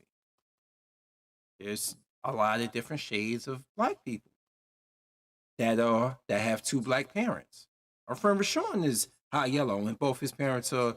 His father's my complexion, and his mother is my mom's complexion, which is lighter but not red bone. And he's a high yellow dude. Him, his brother, or him and all three of his brothers are high yellow. My friend, um, what's her name? Mandy. My friend Mendisa, Mandy, black woman, my complexion, a little bit lighter. Husband, my complexion. They have a daughter that's their complexion. They have a light skinned son. It is what it is. It is what it is. And you know, I got black people in my family. I can't be like it amazes me. Like I'm listening to the David Carroll video earlier, and he was like, the only people that is surprised are the Hoteps. Like I was saying, and I'm like, you know what? I'm thinking about it. He's right. He's the only. Those are the only black men making us think about the situation. You know what? But you know what's the alarming thing? A lot of black women aren't. A lot of black women aren't. I hear black men, all the pro black brothers are like these women got issues. I can't believe they not like I hear some that's they not devastated. A lot of them would be like, this woman got issues. Like, look at you. Look at the psychological issues she has. I mean, that's like me pining over a known Klansman's daughter. I was like, my God, love is love. I know who her father does. She's not like that. The fuck out of here. No, no, no, no, no, no, no, no, no. O.J. Simpson learned that the hard way. The hard way. Remember Paula Barbieri that he dated, whose father was a known racist, and then she's on video saying racist stuff. Remember that? I do. I damn sure remember that. Yeah, they don't speak up because remember this whole vicarious living thing that I was talking about last week? That's them. They will not call it out because that means if they call it out, something that's a standard that they have to hold themselves to. And if they're holding themselves to that standard, they can't get away with it. So they stay silent as a church mouse because even though they stay that way because they want that luxury. They want that trump card in their pocket. So they can get away with that themselves. Or they wish they could get away with that themselves. Yep. That's what it is. Oh yeah, I forgot on my last week's live stream. I don't think you made it to that one, did you? I don't know. I know Organic made it to that one. Kid Organic made it to it. And he was asking me some questions and I was talking about certain things and how I listen to a lot of black YouTube content. Well, not a lot. Let me see who I listen to as black men on YouTube. Kid Organic, Jay the Black, O'Shea. I watch O'Shea because he's entertaining. But as for listening to him, no, no, no. He say, they about that, that the dozens and playing, reporting the news and giving your perspective on it. But Organic and Jada Black, they speak on issues, like real issues. And you, of course, antisocial socialite. Uh, I forgot how I got in contact with your channel. I guess how I made contact with your channel, but it's the thing is that us with smaller channels, I'm glad we were somehow able to find each other on this because they dog small channels out here. I remember when I first came to YouTube, you were able to do mobile videos, but then they said, "Oh, if you don't have over 1,000 subs, you can't." And I'm like, "Yo, they really don't want you to do shit." You was there in and out. Oh, you saw him. Yeah. They really don't want you to do nothing. You can't grow your channel. And my thing is, I'm not gonna exhaust myself trying to grow my channel and become something I'm not just to get people to listen in. I mean, I do this for I work this for a living, not YouTube. So it's probably the Kevin Sandy video. Glad we made contact as well. Yeah, it is because there's not a lot of people who have a balanced view of things, especially on the women's side. I mean, I have to say it. There's not a lot. We got a lot of them who are just they'll find any loophole to blame black men on this. Find loopholes to blame black men on. We got a lot of brothers out here who they still believe in love. They still holding out and hoping that they find them a good black woman. And meanwhile, that black woman is trying to get skeezed by Chad. It's sad. It is sad. But then when that black man finds solace elsewhere, he's everything that black woman should be called. Another black woman don't call her. They save that energy for black men. Because you're supposed to be the one that choose us black men and you choosing Becky. No, that black man chose your ass and you chose to tell him he's lame. You chose to tell him what he's not doing for you and what he's not. And then you turned around and dated someone beneath him and made him feel like dog shit. So he took his talents to South Beach, like LeBron said. You know? And yeah, one person I listen to when it comes to gaming info and content is Griffin. Griffin said, I don't care. I don't care if the channel is small or large. If they say something that's worth saying, as something that's poignant, it don't matter if they channel's large or not. He hates when people try to say, well, you got a small channel. You this, that, and the fourth. One female said, oh, you sound dumber than a bag of rocks because I made a video about a couple years ago saying Ciara is not a saint. And a lot of you women who support her ain't saints either.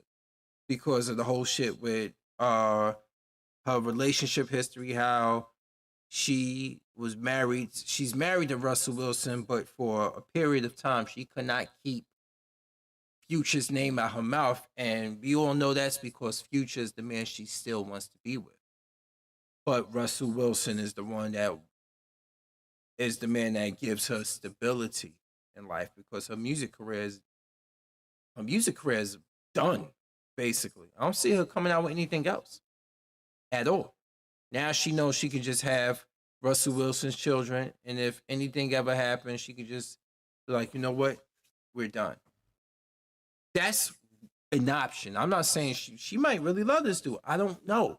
My thing is that when you are married to a dude and then you are posting pictures of that of your child with Future, and you trying to throw it back in Future's face and make him feel upset, and he's looking at it like this. Future looked at it like this.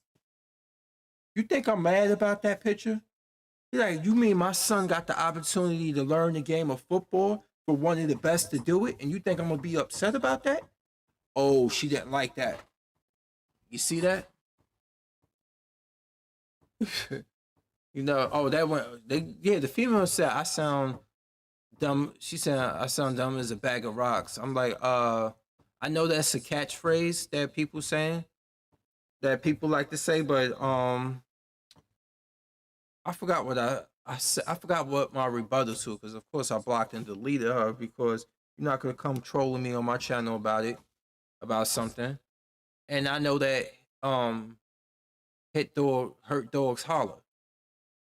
You know? When you feel a certain way about something, some people just come lashing out.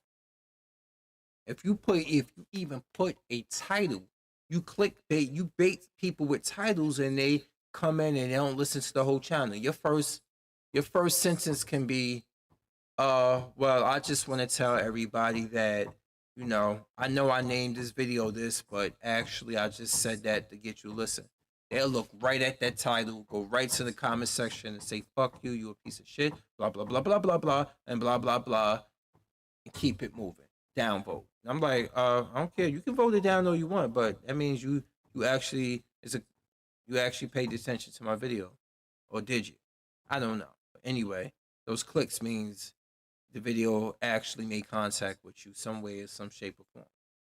So I'm looking like, whatever, like, that's your opinion. But I'm sorry, if I was Russell Wilson, it's like, you're not gonna be sitting here talking about this dude. I'm your husband.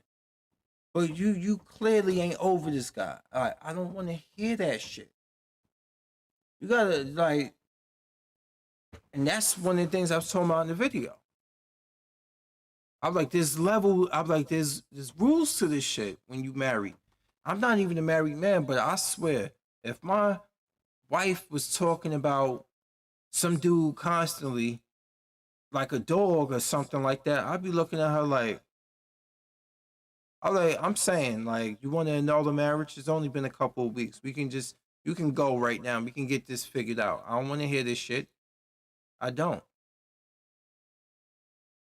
And it's tough. It's really tough being the age I am and not being able to find anybody in my age range.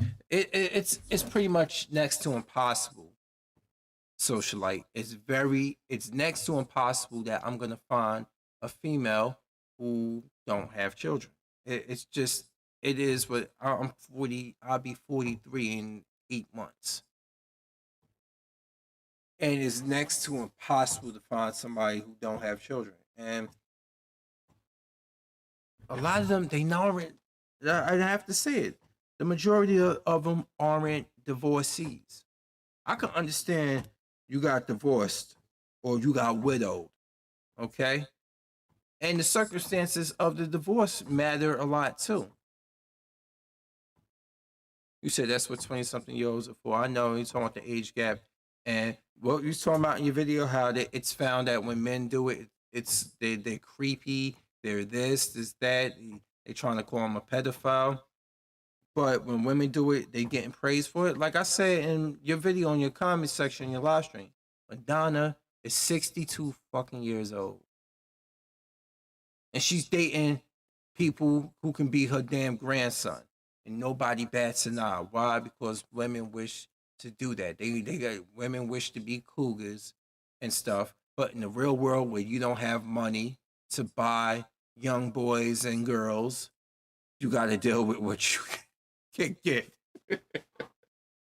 There are women out there off the cuff that will deal with you even if you 17 years older than 15, 17 years old. Believe me, I know. I can tell you from experience. Never was in a relationship, but she you know, I gave her the pipe because that's what she wanted from me. So that's what it is. Yeah, and like I was saying about Madonna, there was a joke on Family Guy where they was, I think Peter Lois was playing Truth or Dare with Madonna. She's like, True. She's like, Truth or Dare. Do I look younger than 90? He was like, Dare. And took the alcohol drink. And then on top of that, she's 62.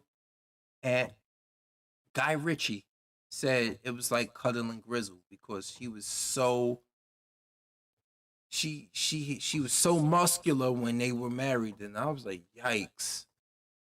People think because I'm health conscious that I want a woman that's ripped up in the gym. I mean, it's well and good. You can have a ripped up body, but you gotta have a butt. There's one nurse that works out at my gym. This woman got abs for days, but she got a waist like this, and she got this nice body. And come to find out, like speaking to her, she's very nice. She's very nice and down to earth. And I was like, she's like, you a first responder? I was like, yeah, I am. I'm an EMC in Jersey City. She's like, I'm a nurse. I work in this one and that. I was like, oh, that's cool and stuff. She's like, I do not envy what you guys do. I was like, I do it because I want to get paid more. She's like, believe me. She's like, I do not envy you. She's like, I gotta tell you again, I don't envy what you guys do. You guys work hard. Y'all deserve a lot more. And so I was like, my mom is a nurse, and I know the guy how hard you guys work. I know what's demanded on you and being exposed to patients, especially during the pandemic and everything. But she was like, don't sell yourself short. Y'all get exposed. Y'all right in their faces more than anything, without even knowing if they got COVID-19 or not. Which bring up a point. See, that's somebody I can talk to like that. Like that's why I was thinking like somebody I can talk shop with. But recently, let me tell you something. At work, I got into some shit that I didn't even know that I did. Um, okay, come to find out, I work with a division what they call power truck, which is like kind of like it's the mid shift between first and second. You come in at 11 a.m. to 11 p.m. So you pretty much come in on the middle of the first shift and you leave at the middle of the second shift. Technically, like that. So there was a female that was assigned to work my shift with me. And she didn't want that shift because she's a student and she needed night classes and everything. So a couple weeks later, I get like a couple days ago, I get pulled into the office. So they like, Outlaw, you worked with so and so. How did those two shifts go? I was like, it went fine. I was like, everything went fine and stuff. I had no problems. Anything. Why? What happened? He was like, well, this female accused you of violating her personal space. And I'm like, what? Personal space? What did I do? I mean, what's going on here? Like, what happened? I was taken back because violated personal space. She was like, well, she said you were too close to her. I'm like, when? How? Like, what, when he was working on a patient? Like, they was like, you know what? Best going forth. If you see her and stuff, just do your business inside the headquarters. If she ain't here, just leave and stuff. So now I have to distance myself from a female. And I feel honestly, and I'm not saying this, like if you have no other details, then I was just too close. This is what's going on. Cause she told me that she needed to work night shift. That would be better for her. They hired her to work power truck. So it's very easy to make up a story that I violated her personal space so she can have an excuse not to be assigned the power truck no longer. And I feel like a piece of shit because of that, because you fucking ruined my reputation. I just knocked somebody the fuck out like a month ago, protecting myself, and I don't need this on my record. I know it was just a verbal warning, but it could have been something worse. And her word against mine, and we got hashtag believe women. And guess what happens? Nobody gives a fuck about the truth. The truth is for pussies. And guess what? Of all the women I've worked with, like, cause I have no partner, so I get reassigned to different shifts. Oh, I worked with white and Hispanic women. But the one female that accused me of this shit is a black female. Now you understand the issues I have. Like, I have trust issues. And I've heard a while ago not to trust. And I've not to trust them at work. Not to trust. And I know that. That's why I never shit where I eat. I used to be a housekeeper before this inside the main building of my hospital. Back in April. And May, the beginning of May, it'd be 1 year anniversary since I left. And I never dated any of them. Any of them. One female wanted me a lot, but she was like 250 pounds. I'm good. I'm so good on that one. I told her that. I like, we cool and everything, but I'm like, you're not do it for me sexually. You really don't. You gotta be attracted to somebody initially. You're like, but what about, a lot of women always tell me, but what about the heart? What about a person's character? I'm like, yeah, what about that? When you tell a guy that he's too short for you because he's 5'9", meanwhile you're 5'2", what about the character? Fuck out my face. You said send it to you? Oh, I wish. Yeah, but that was just messed up. I told my brother about that today. I mean, earlier, yesterday, last night, I told him about it. He was like, yo, that's some bullshit. I was like, yeah, it is. It is. And I'm sorry, we're in the wrong line of profession to be worried about personal space. Me and two women had to work on a patient in cardiac arrest inside her little ass kitchen. There was no time for no personal space. Even when the female said, I'm like, look, I got to step over to get the patients. I have to step over and I have to step in front of you, okay? I'm sorry. And they be like, they be outlaw? We are in the wrong job to be worrying about personal space. Do what you have to do. I didn't even tell these two women about my situation. They don't know about it. But they said that they like, do what you gotta do. Come on now.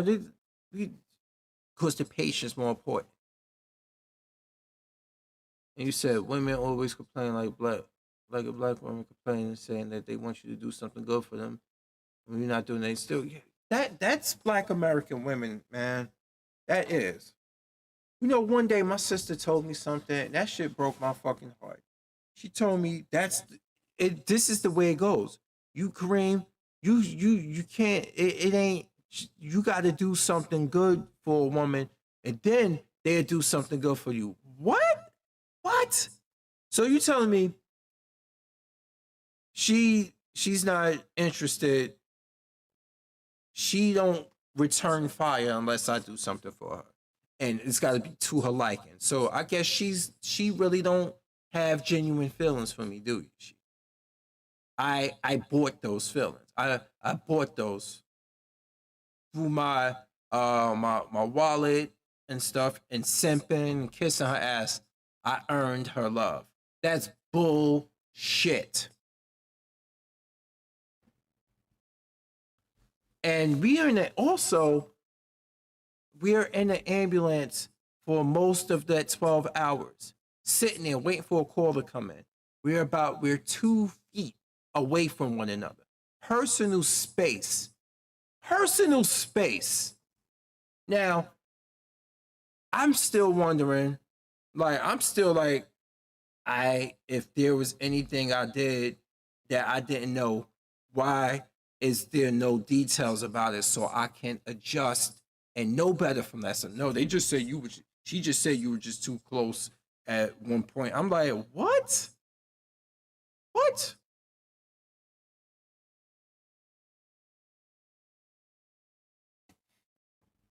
And I'm telling you this, I'm telling you guys this because I'm truly like, you know what? I'm aware of this stuff and I don't want that on my record. I don't want that on my conscience. I'm not that type of person. I'm dead ass serious about that. So when I hear stuff like this, I want to know what it is so I can be better. But when you're just making up accusations and throwing shit around like that because you don't want to work a certain shift and you can give a fuck about my reputation,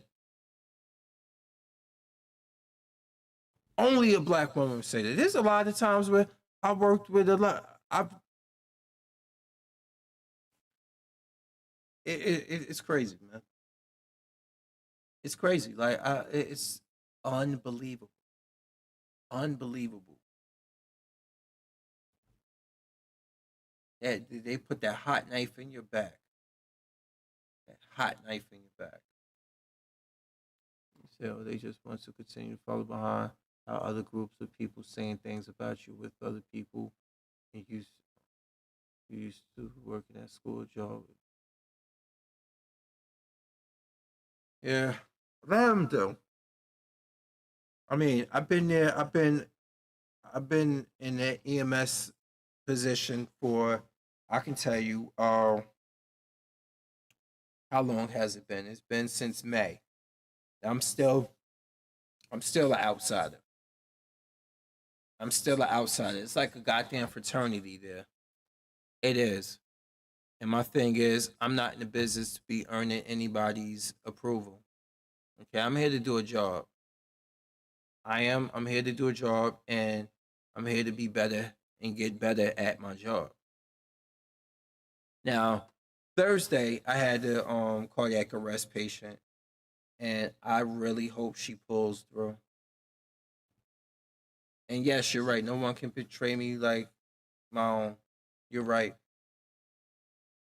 Like that hot knife, she put that shit.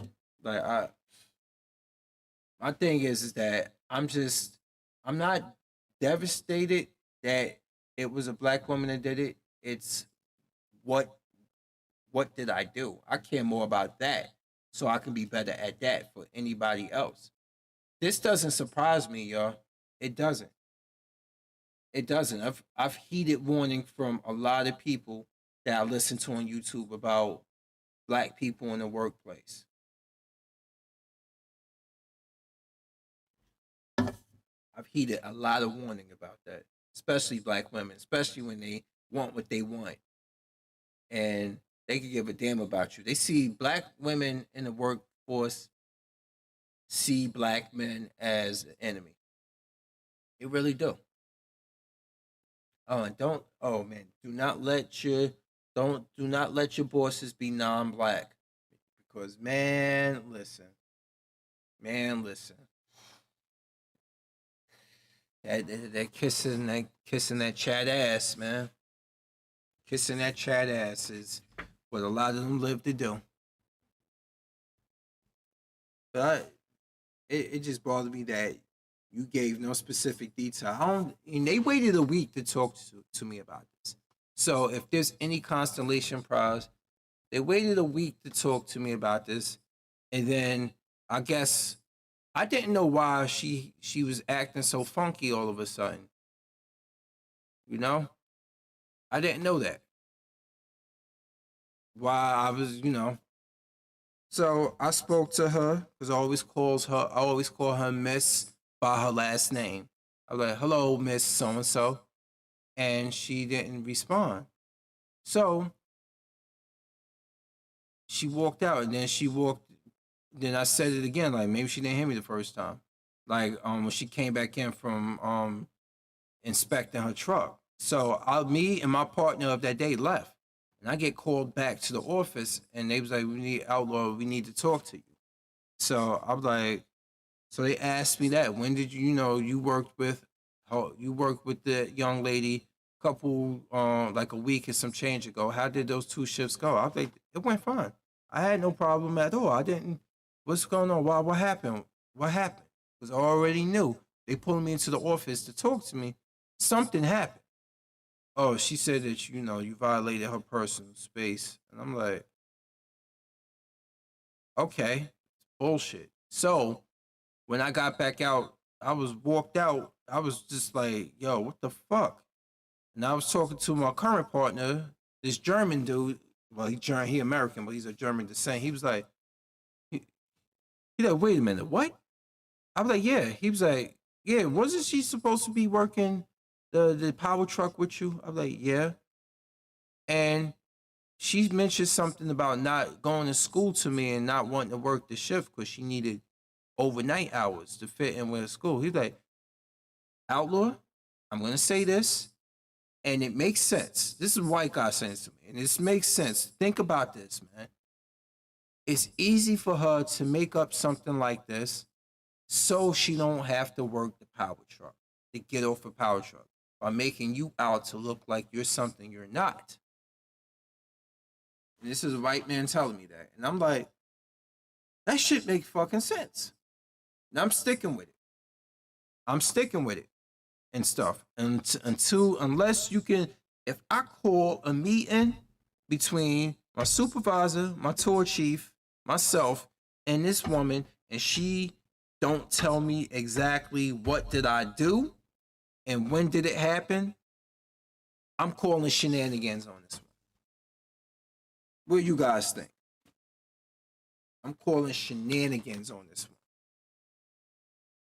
If I don't get accurate details. I know it was a verbal warning, but this can become something worse.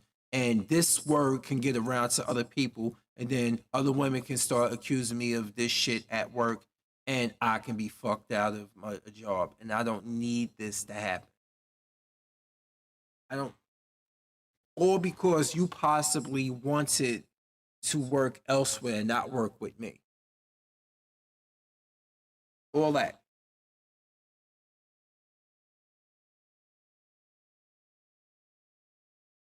Then when you start telling other people shit that has no basis to it, other people start to treat you like shit too. I don't need this. I'm a grown ass man who work with closely with people, different people on 12-hour shifts. And when we knee deep in CPR on somebody, I don't need this shit over my system. We can give a fuck about this. This is why I would rather work with a male partner. Hell, even Jody I worked with, and he's a gay man. We had more to talk about and shit. Jody is very open. He's openly gay, and he was like, he was talking about just he was openly talking about his relationships with men and shit. And I was talking about mine with women. I was like, yo, you need to teach. I was like, I'm gonna be honest with you. You need to teach a lot of women some stuff. He's like, oh yeah, I know. I got female friends who don't know how to do things to please their men. I was like, yes, I know.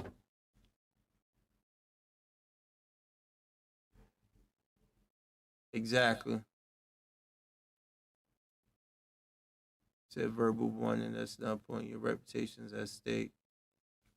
They didn't want to talk. They didn't want to talk to me about it until she made them talk about it. You know why? Because I spoke to her not knowing that she had some beef.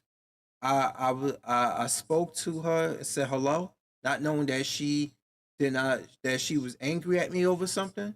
And I guess she went and told them that when I left the station, and then they called me back to the station and had that talk with me in the office. And I'm like, wow, wow. She want me to stay away from her. I was like, okay. I violated her personal space. You violated my trust in black women. I'm sorry. You did. Because this is the first time some shit like this happened. Like, not with me, but with people I work with. That's why I'm telling y'all, stop. I tell a lot of brothers at work, you be seeing these new workers coming in with these, oh God, yo, I gotta talk to her, yo. Did you see that dude, patient care tech, yo? Her ass is off the hook. I'm like, yeah, that's nice. I see it too. I'm a man. Oh, believe me, I can see what she's working with. The thing is, y'all want to just run and try to and get numbers and and shoot your shot. And then, yeah, when y'all see me talking to a female, y'all looking at me on some hating shit when I'm not dating her. Even my friend, the guy that I talked with, I worked that day, that put me onto it, like, yo, she probably making this shit up. Even he like, yo, you have a rapport with a lot of people. You're very friendly. You know to talk to people, and a lot of the women in the hospital now just speak. They speak to you. But I'm like, yeah, but Eric, you gotta understand. I worked inside this hospital for years. Yeah, years. So a lot of them still remember me. Yeah, but my point is that you see how you are with them. A lot of them a lot of women can misconstrue that as you being a little bit too. I'm like, what? He's like, yeah, I know it's stupid, outlaw, but I'm telling you, a lot of them they read your signals wrong. I don't know, man. I really don't. I really don't know anymore. Like I'm at this point where I'm just like, dude, like what is going on here? What am I? Like, what did I do? Can you validly tell me what I did? So next time I go back to work, I'm gonna have that talk. Like, look, I need to know exactly what it is. If there's a way to find out, and I want human resources involved with me because I don't want this to go to a point where I don't I don't need to be avoiding somebody at work over something that I didn't mean to do. If there's a way I can correct this, please let me know. Please let me know. Because if she is legit, she does have a legitimate gripe against me. I would want to know. They don't understand that. They don't give a fuck about your reputation. They want what they want. And they would do what it takes to get what they want. And the black man is the one to suffer from it. I mean, hell, case in point, look at Black Lives Matter. You think those three lesbians give a fuck about black men? They see a trend. They see a trend, and they use the black man murder to promote that, where they care about trans people and putting trans people into prominent positions and care more about them, you know? But that's not PC friendly. Think about it. Chivalry ain't dead, but it sure as hell life support and women. Yeah. And what did Dave Chappelle say? Chivalry, he that chivalry is dead. Women killed it. Women be like, somebody did a tweet and somebody said this some female said, black female tweeted something. I saw it, like somebody captured it and turned it into a meme. And somebody said, one female said, God, the guys don't know how to guys don't open car doors anymore. Yeah, hell yeah, I open door. How you think I get inside the car? He just skipped right, but I was like, he went right for it. I was like, wow, that shit was funny. He's telling her, like, yeah. Like, yeah, I opened the door for myself. That how you think I get in the car? I was like, that's so messed up. He said, we're not.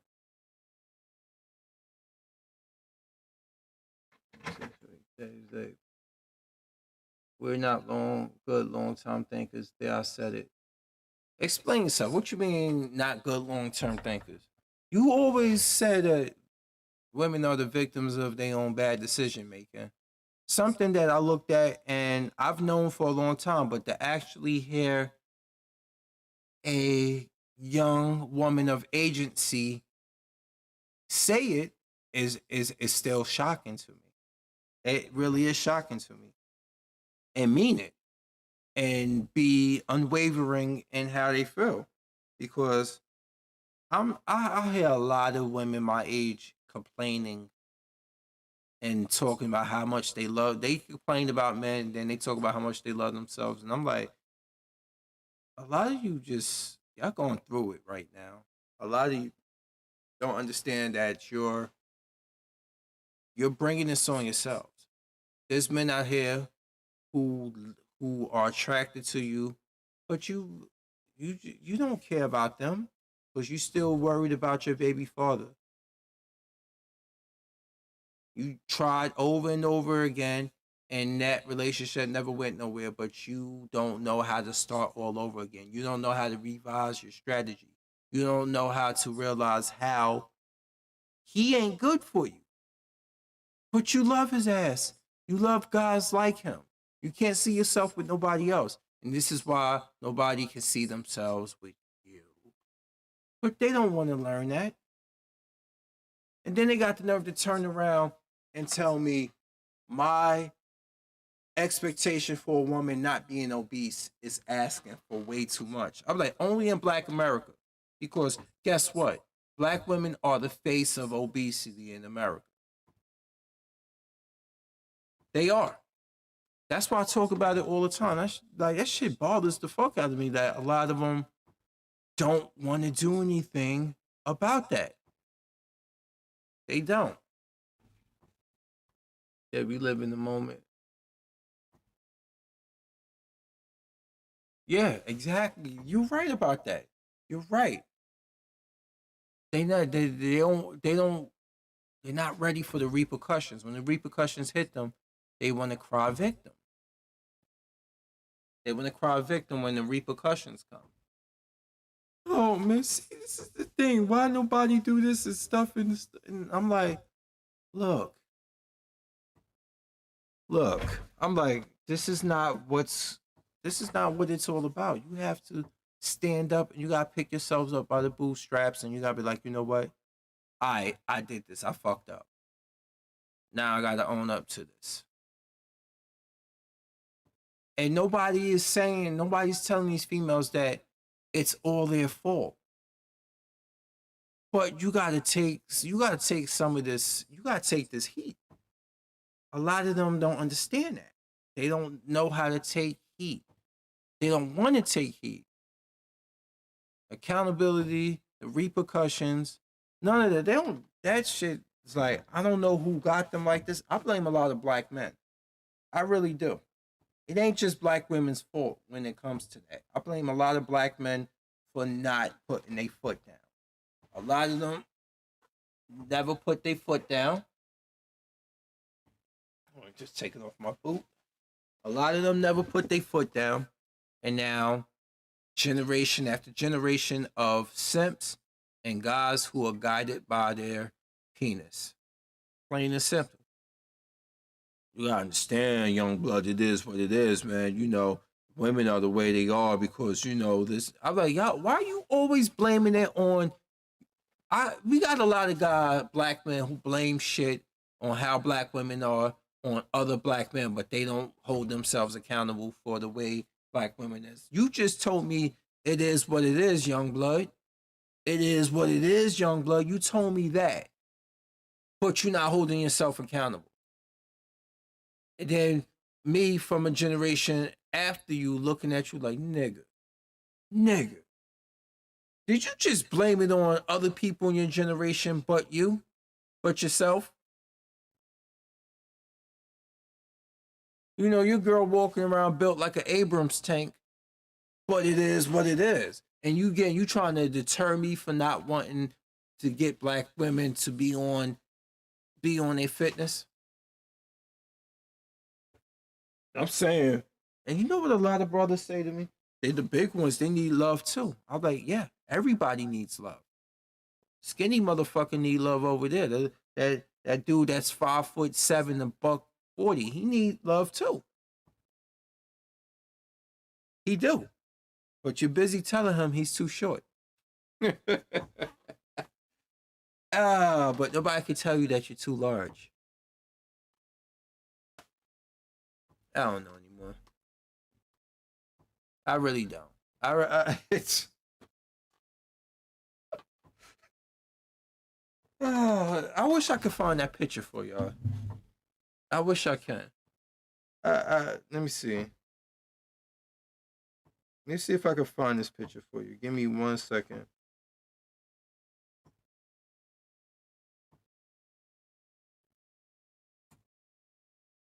Damn, where's this picture? Give me 1 moment.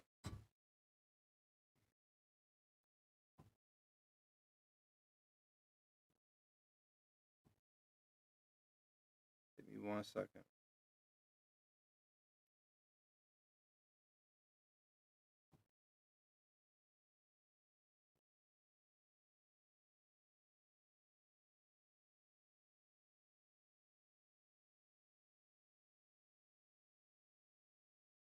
Trying to find it.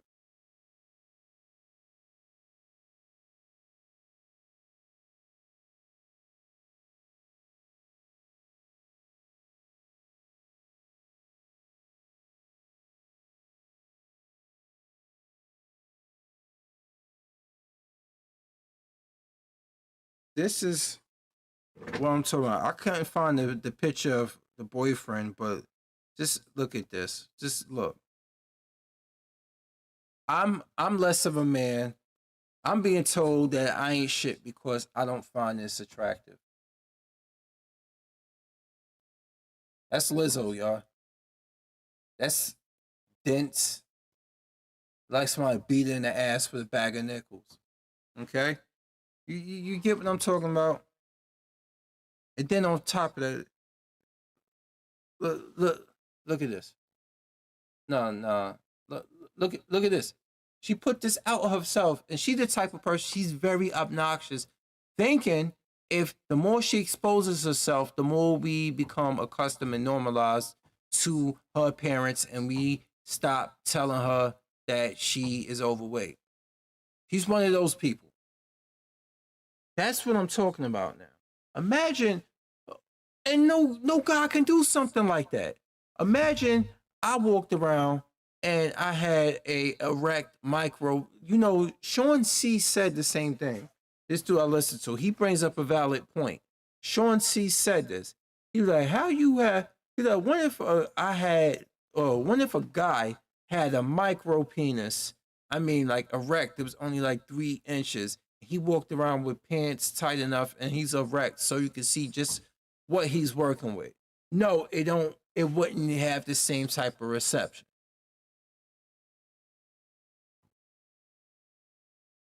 He said, come off it, man. What you mean, come off it? mm. Mm. It's a lot of roles. That's a lot of roles, and I don't understand how people can say she's so fierce and she's so bold. I'm like, no, she's just. There's a lot of people different sizes who's just aren't afraid of being naked. You say you're traumatized, but this is what I'm talking. This is the type of women that come after me. Socialite. This is the type of women that come after me because I I'm a 6 foot, 200 pound dude. And I look fairly thin. I ain't the most buffest, I ain't the most biggest dude, but I'm a decent size. Like I'm not like, oh my god, see I still got my pants, I got my green work pants on from my other job. I'm not the roll it, gal. Like, and she got a lot of pictures of herself like this.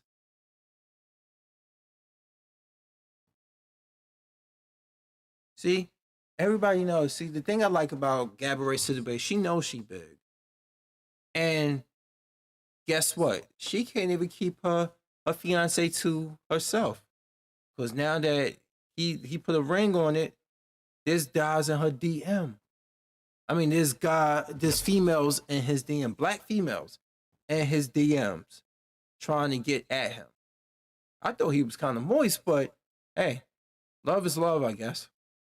And a lot of black women got upset because black men weren't mad. They always try to manufacture some animosity towards Gabourey Sidibe, who has never disrespected black men. Ever. Ever. Ever. I know Charlemagne made fun of her size. She was out there drinking. It was a point before she started losing some weight. She was just drinking, hanging out, just not giving a fuck about it. And she just was, yeah.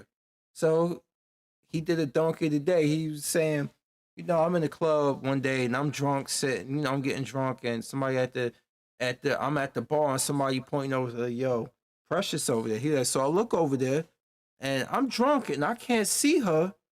All I see is a big black speaker. And DJ Envy's like, yo, I see that speaker too. I saw that speaker too. So, anyway, I'm getting a little bit more drunk and somebody keep coming up to me like, yo, she over there and stuff. Because they know that he gave a donkey the day before. So he's like, I look back over there and all I see is that same big black speaker. And did you ever think, I know I saw it too. And Angela Yee was like, you guys are so fucking mean.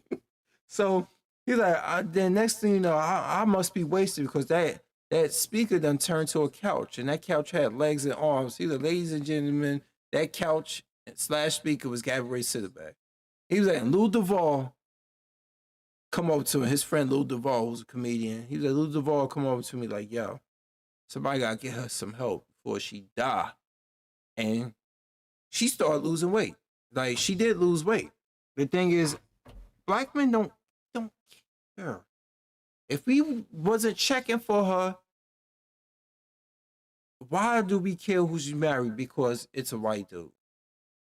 She found somebody better him than us. That's how a lot of us think. Yo, you like, look, better him than us. Somebody got, you know, when guys are out and it's three of us, and then we got a female who got three friends. One of us got to take that L when one of those girls are either she looked like a booger wolf or something. One of us got to take that L, because if we can't get all three of them in the same place, if we can't get that third wheel to go along, the other two ain't gonna go along. So one of the guys get designated. Let's say, for example, it's me. Let's say, for example, the two women out of the two good-looking ones out of the three women let's say, for example, even the third one, and she was attractive, but she was just big as all hell. One of us got to take that L. That's how it was hanging out. That's how it is with black dudes. And guys, just guys in general in America. One of us got to take that L. The thing is, it's a random draw. If those two women are feeling, if you're not one of those that got vibes from the two good looking ones or the two smaller ones, you are automatically designated to Bertha. Plain and simple. Let's say one of those women out of those three was looking at me like, oh yeah, she was like, yo, your boy handsome and stuff like that. And she interested in me. That means that dude has to take that out. Maybe I have to take that out 1 week going out. Maybe the other dude has to take that out. Maybe. You know? Maybe. But it's funny, it's the other way around. It's the other way around with men. Let's say, for example, we got three females, and they all look good. They all slamming. And then you got one dude that's you got three guys, and you got one guy who might got eyes like Christopher Wallace. He might look like Biggie's. He like, that's funny. Take that, I'll take that triple, quadruple, or what's, goddamn, that's like 6 X's. You know? The other way around, you got three women. All three of them are slamming. Then you got three guys, and one guy look like Biggie. Oh, man. These females ain't gonna fuck with you. They gonna either be like, you know what? Nah, we good. Or the two of them will fuck with you, but then the third one who don't got no guy looking at her, she gonna be like this the whole night. Oh, he gonna try. The one that looked like Biggie Smalls, he's gonna try to talk to her. She gonna be,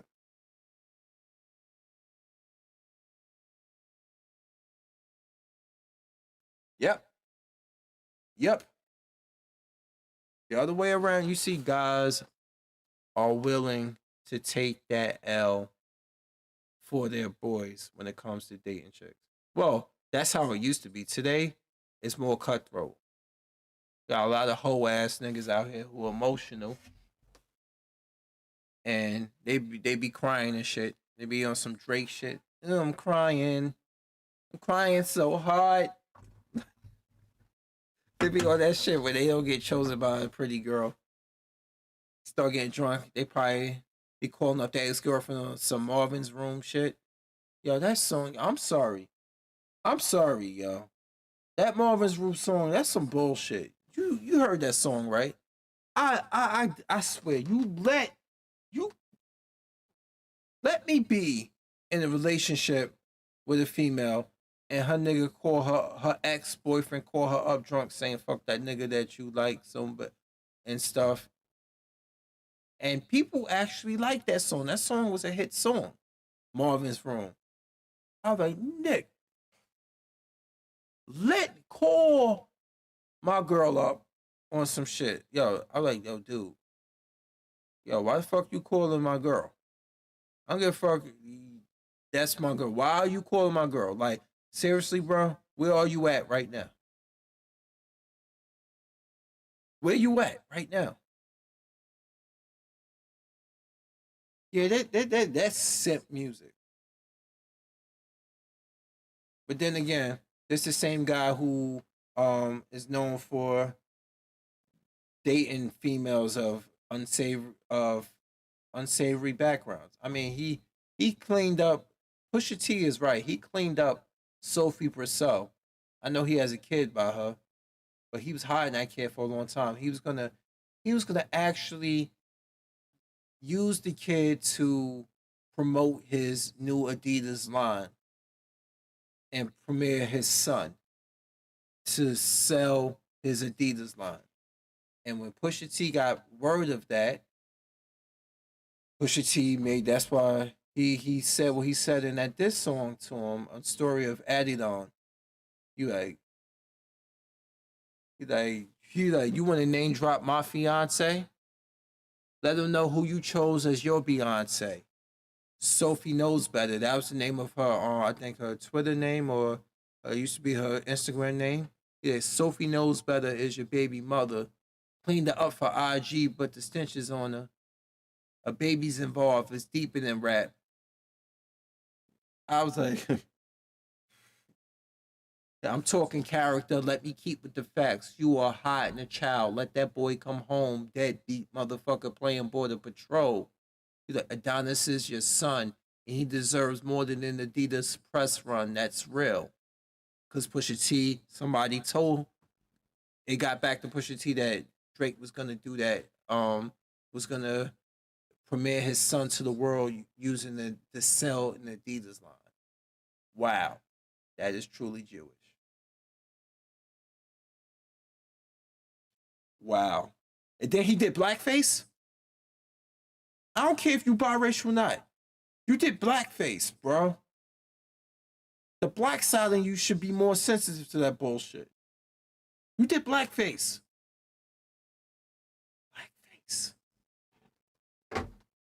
Blackface.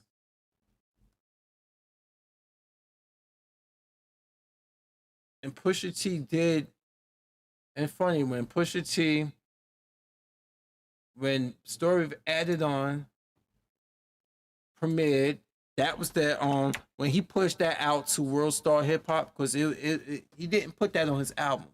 He did it over Jay-Z's Story of OJ beat, and he released it to social media.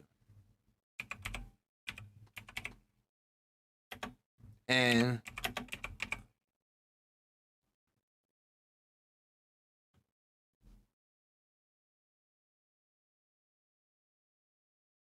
let me see. Let me add more to it.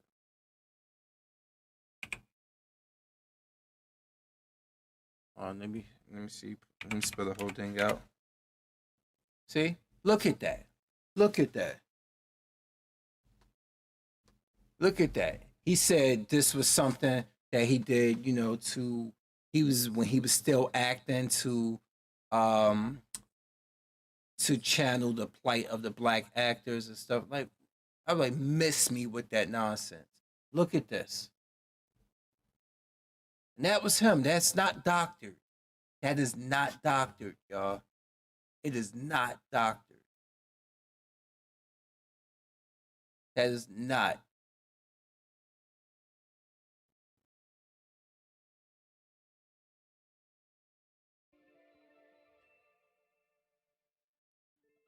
That is not doctored. Look at that. And he tried to make all types of excuses for that. But I think the most disrespectful shit he said in that Pusha wasn't even towards Drake. It was to OVO 40, the producer who has multiple sclerosis. He said, "Still giving you classics. That's the only thing that dates me. OVO 40 hunched over like he 80. Tick, tick, tick. How much time he got that man is sick, sick, sick. I was like, holy shit. I think that got most people like, yo, that's fucked up. I was like, yo, it was to the point that this dude went on LeBron James' show and was crying about that. Yo, he can't say some shit like that. Yo, he gonna get punched in his fucking face. I'm like, Drake, stop talking tough. Nigga, you ain't about that life. I don't give a damn how much weight you hit. You've been a nerd, you've been a simp ass nerd all your life that been creepily attracted to underage girls, which nobody wants to have that conversation, especially with Millie Bobby Brown and trying to creep into Billie Eilish's message, her DMs. I know she's legal now, go for it, but still,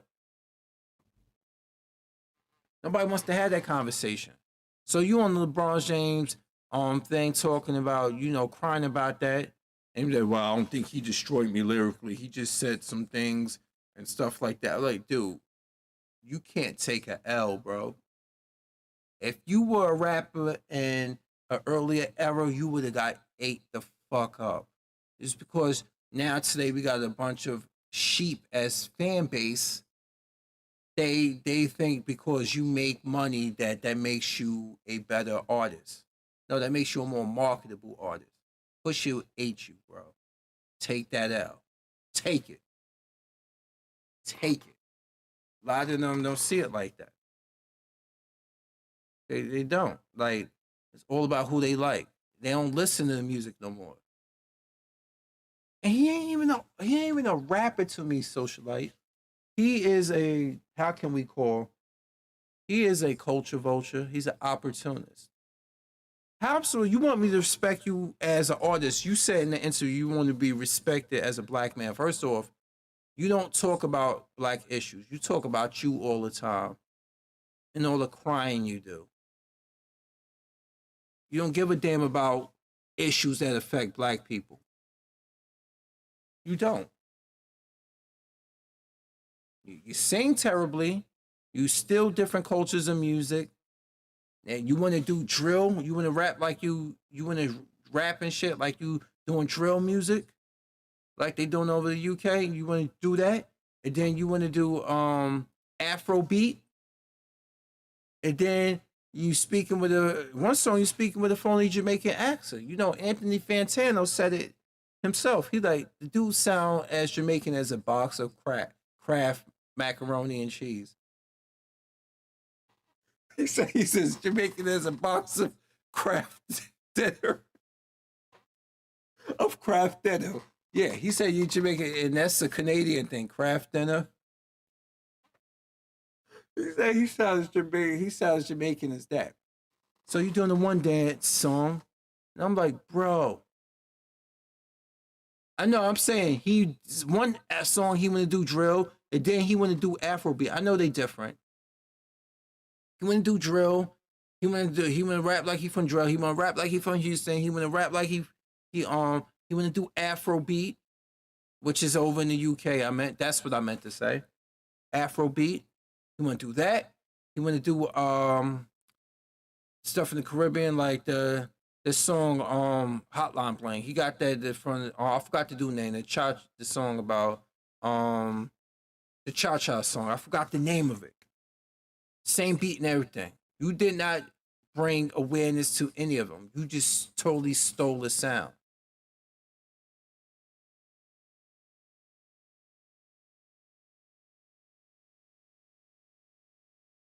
Yep, you're right. It's like Paul Mooney said, everybody want to be a nigga, but they don't want to be a nigga. He said that. Paul Mooney said that. I remember that. So he actually did that, and a lot of people don't understand. That's one of the reasons why I don't like him. A lot of his hit songs aren't him rapping. They're him singing terribly and trying to do other genres of music that he has no leg in. Oh, but because he's Drake, he's so versatile. No, he's not original though. That's not versatility. I can get on a song right now. I can take a beat from Afrobeat and stuff and study their vocal inflections and their style and start making stuff like that. I can if I put in enough work or I got enough people encouraging that and writing for me because we know he don't write his songs. A lot of his songs he didn't write. Like Marvin's Room, I heard he didn't even write that. That was written by a female. It sounds, and I forgot her name, and that sounds like it was written by a female. Because no nigga will write a song like that in his right mind. No man in his right mind will write a song like that and think it's okay. I'm sorry. I've been drunk dialed by a lot of females in my life, so I know a lot of niggas will not write a song like that. Because we get either they drunk out on you or the females get drunk out and they put you on blast. There's no way in hell. No. But let me see. And there's a lot of terrible artists. Let me see if I can find it. It was one dude named Nav. You said dude is still finding himself. He like what, 34 years old? If he haven't found himself yet, I don't know. A lot of people have talked about him being a culture vulture.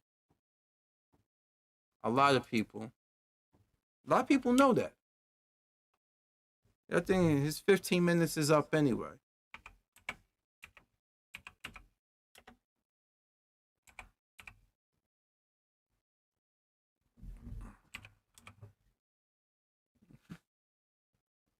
Let me see. Drake Culture Vulture. Let's see something.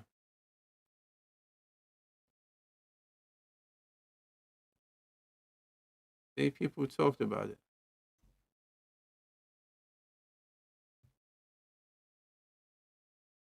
Let's see. Alright, so within the past year, I think we've had 3 very distinct ways to blow up in this bizarre, ever-changing musical landscape. First, you make a catchy song that also becomes a massive meme. I gotta scan through some of this because you're gonna get copyright. Oh well, we heard a sample of this music here, so let me see. Hold on. Let me play through some of this. Damn, there's too much music in this. Damn. So I'm looking at it. It got Weekend. Yeah, I know. He did. Yeah, he did come out early too. Early in his career. Get it out the way.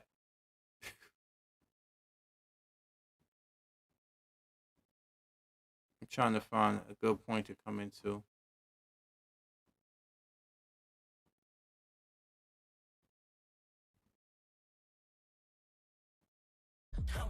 But it's interesting because, to my knowledge, most of these songs weren't made with the idea that they would become TikTok trends. They were semi-popular songs that some TikTok choreographer picked, then they really blew up as the trend blew up. But do you want to know what it sounds like when somebody tries to make a TikTok trend song? AKA somebody trying to manufacture success in a way that is comparable to that time when Justin Bieber taught his fans how to hack streaming services? AKA That fucking Yummy song. The death of art. This is what that sounds like. Oh, I forgot about this bullshit. I forgot. This is no. And then the Kiki shit. No. How could people say this is dope music? I'm sorry. It ain't because it's a generational difference. It ain't just that. This is not rap music to me. It's shit for kids. It's TikTok music. Oh my God. See, I had to skip through that because copyright reasons.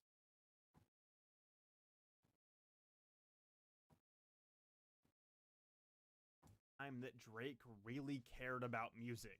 It's felt like a long time of him just being good at marketing and not being a passionate musician. And then I Thank you. remembered that he did start out as an actor, so I mean, clearly he has an interesting perspective when it comes to fame, and he knows how this stuff works. He's been very successful in multiple fields, so should I even be surprised that he's willing to do stuff like this? I mean, within this past decade, Drake has been throwing everything at the wall and seeing what sticks. We can go through examples with his accents and the age-old story of him being a quote-unquote culture vulture. We've had Southern Drake, Steady racking up the air miles. Hit the gym, step on the scale, stare at the number. then there was Toronto Drake, It's like mans are on the road, it feels like anybody's a target, you know? You just don't know like where it's gonna come. full-on Jamaican Drake was very interesting, Team set, the team is dead and trust me, headshot them bomb up.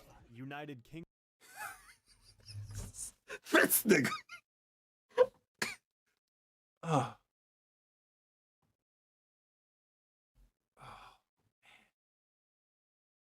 Let's see UK Drake. Drake seemed pretty forced, Hands with tune on repeat. Thought he was a bad boy then till man got pinched and man went PC. and Spanish Drake was just downright confusing.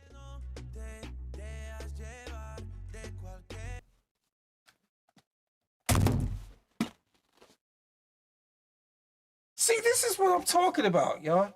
This is what I'm talking about. This is the garbage that I'm talking about. He ain't got none, no originality of his own. He ain't got none. He is whatever sells. Like the homie said in the video, he just now, it's all about throwing shit at the wall and see what sticks. Bruh, like, come on now. Come on. Oh, all right, let's try to get back to see what else is in this shit. Fuck. Let's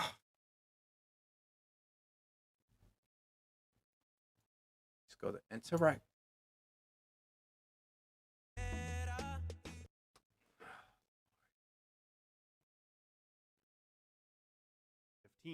The line between paying homage and wave riding is a blurry one. A lot of people don't like the story of Drake remixing the song Sweeter Man by Ram Riddles without really giving the original musician any props.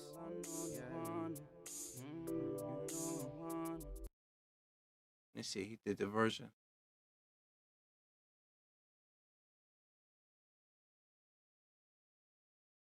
Oh, this one. I feel like Yeah, he stole a lot of shit.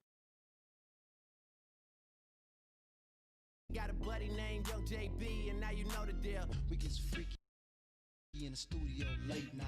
That's why the beats that you hear come around. Yeah, you get look up this video for yourselves. I don't want to get like too much to ding me for copyrights, but look this up right here yourselves and you'll see.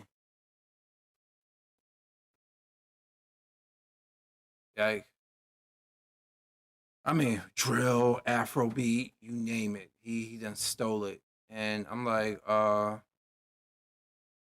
what's the guys that made, what's the ones that did the song, the Don't Rush one from over in the UK? I forgot their names. Like, he probably done stole that flow too. I forgot their names. Do you know it, Socialite? That they did they did the song "Don't Rush," "Don't Rush," "Don't Touch." That's one. That I forgot. He probably gonna steal that. He probably done stole that shit too. But I mean, like Hot Like Bling, and then you doing a song with Aventura, and you trying to steal their flow and shit like that. I don't know, man. It's garbage.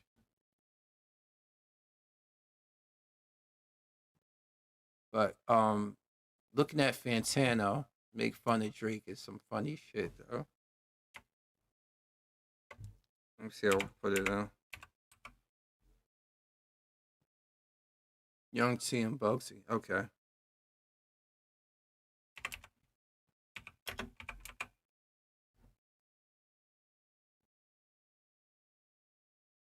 This dude can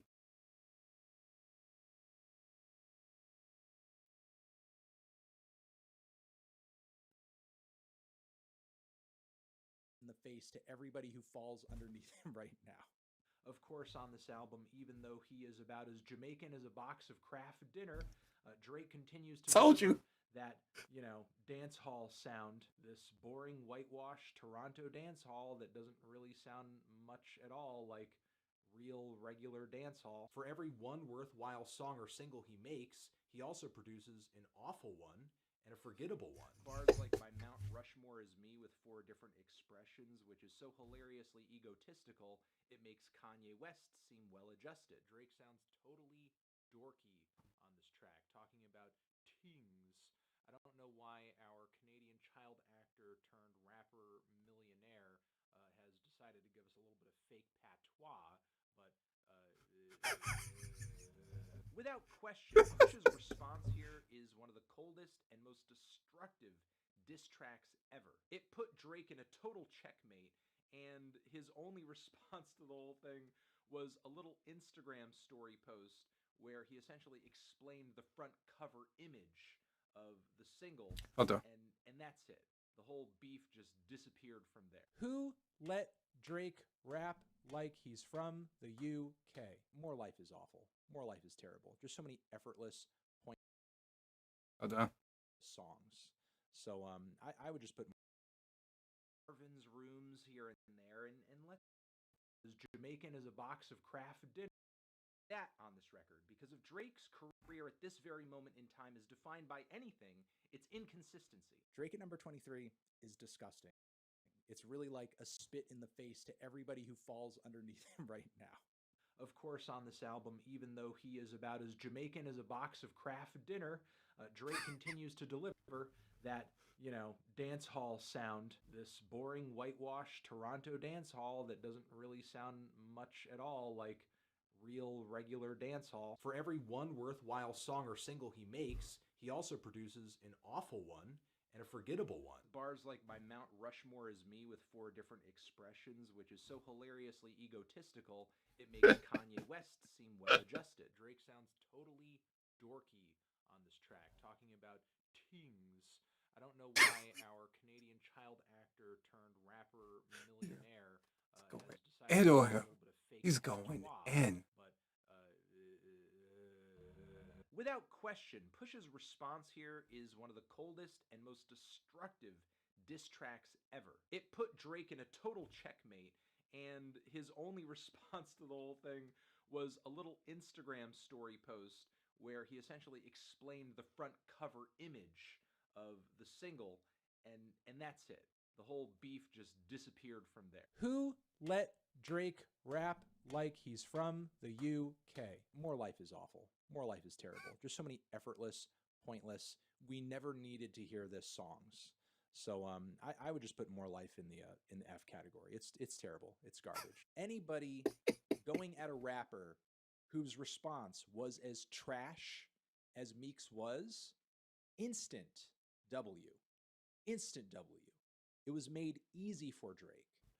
Drake's writing and singing, or if he even is writing, he's probably riffing at this point, is so uninteresting that it is basically pointless. Might as well just left the production as it is, because Drake's not really doing anything interesting with it. There's more. And I think the track Fake Love still sounds like Drake trying to write a second Hotline Bling, but failing miserably. Drizzy drops lines that make me dizzy, because my eyes are constantly rolling, like when he puts on his tough face and threatens other rappers with violence via his bodyguard. Imagine being a member of Drake's crew and, like, I don't know, anybody's playing Pusha T or says Pusha T. If Drake overhears it, like, even just at a distance, he's turning his head around violently, like, who's doing that? For years, this man has been whitewashing dance hall and rapping about tings and all that shit.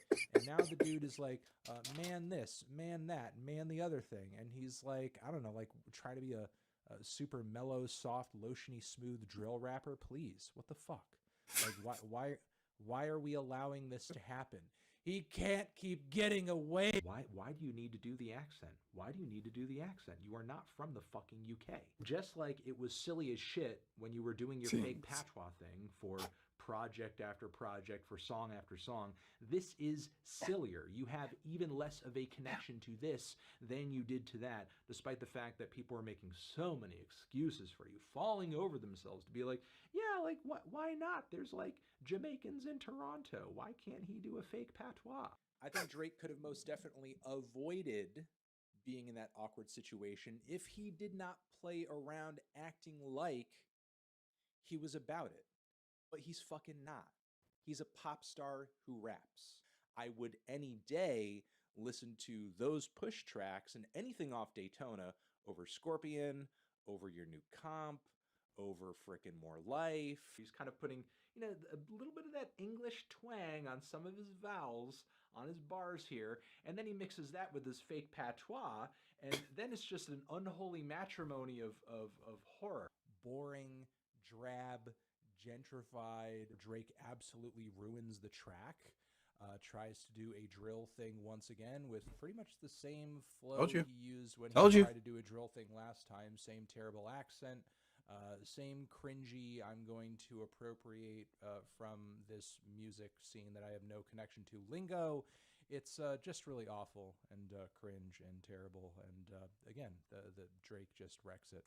Drake is trying to sound really cold and really tough, which after the way you just kind of slithered out of that beef with Pusha T, I don't understand why you would ever try to act tough ever again. This album, in comparison with, if you're reading this, is disgustingly boring, bland, lacking in coherent ideas. The track list is bloated as hell. So many unnecessary tracks. Just do not get what the hell Drake was thinking. Another example of Drake being lazy. Saucy slide. I do diss tracks and I can diss with the best of him when in fact you can't.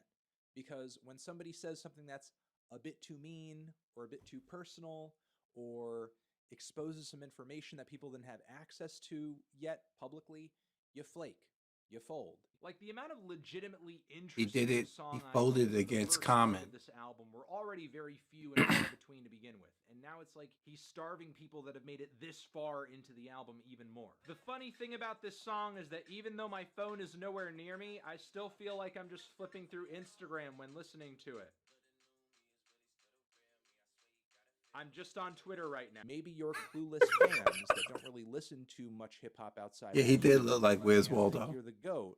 Might buy into that little rhetorical sleight of hand where you make one thing seem like the other thing. And I think what Nothing Was the Same highlights exactly is that Drake really can't go anywhere from here. So to kind of wrap this up, it truly is sad to see someone who is at such a high peak of relevance and popularity in such a state of delusion. What a slog this album was. I'm really glad it's over. I'm really glad I'm done with it.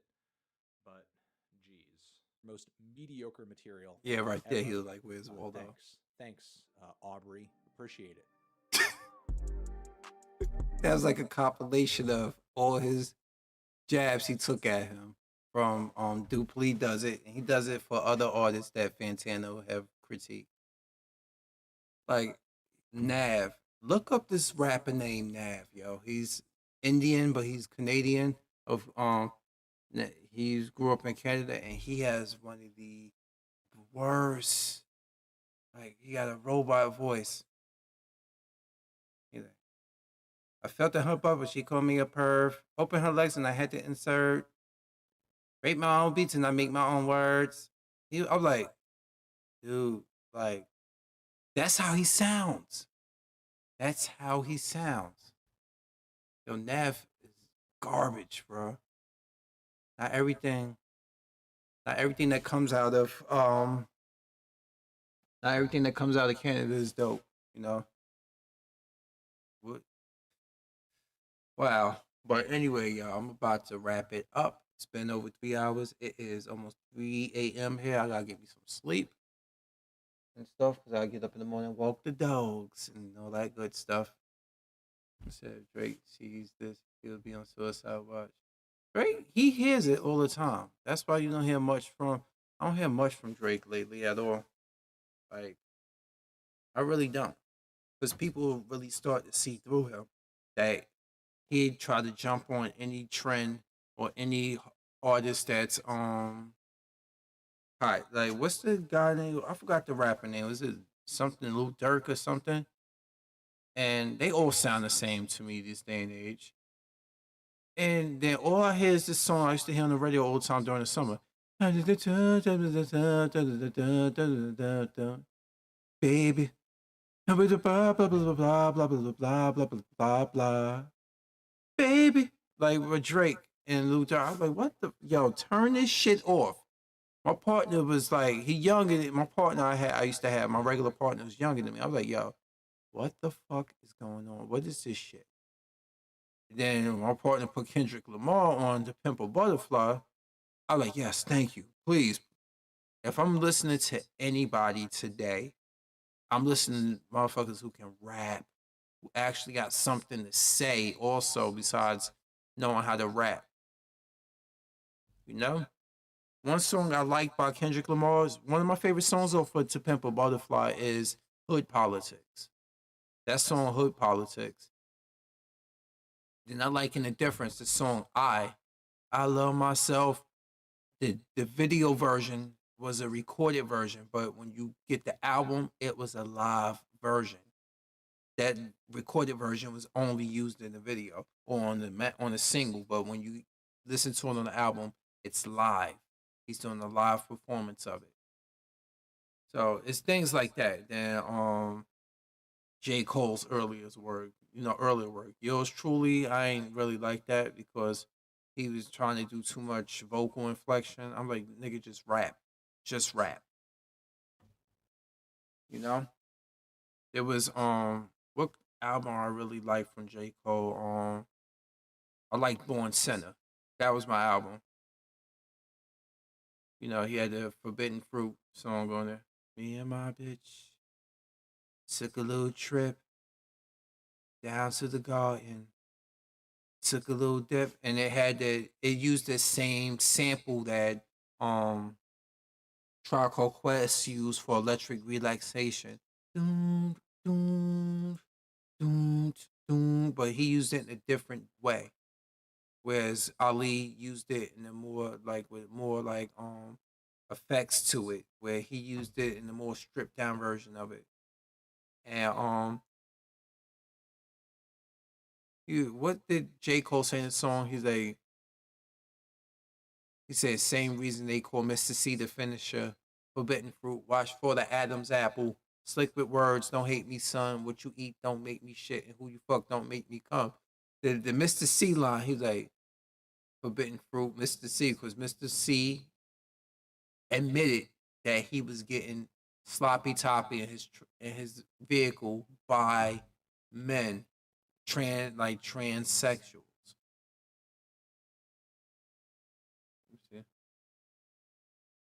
Okay, returning the favor. All right, you on the road. All right, this live stream got me through. All right, have a good day. Me, I'm about to call it a stream anyway. So thank y'all everybody for watching, sticking through with me to the end. Now on to Dreamland, everybody. Cause I'm a fury, y'all. I'm here. Now I'm out.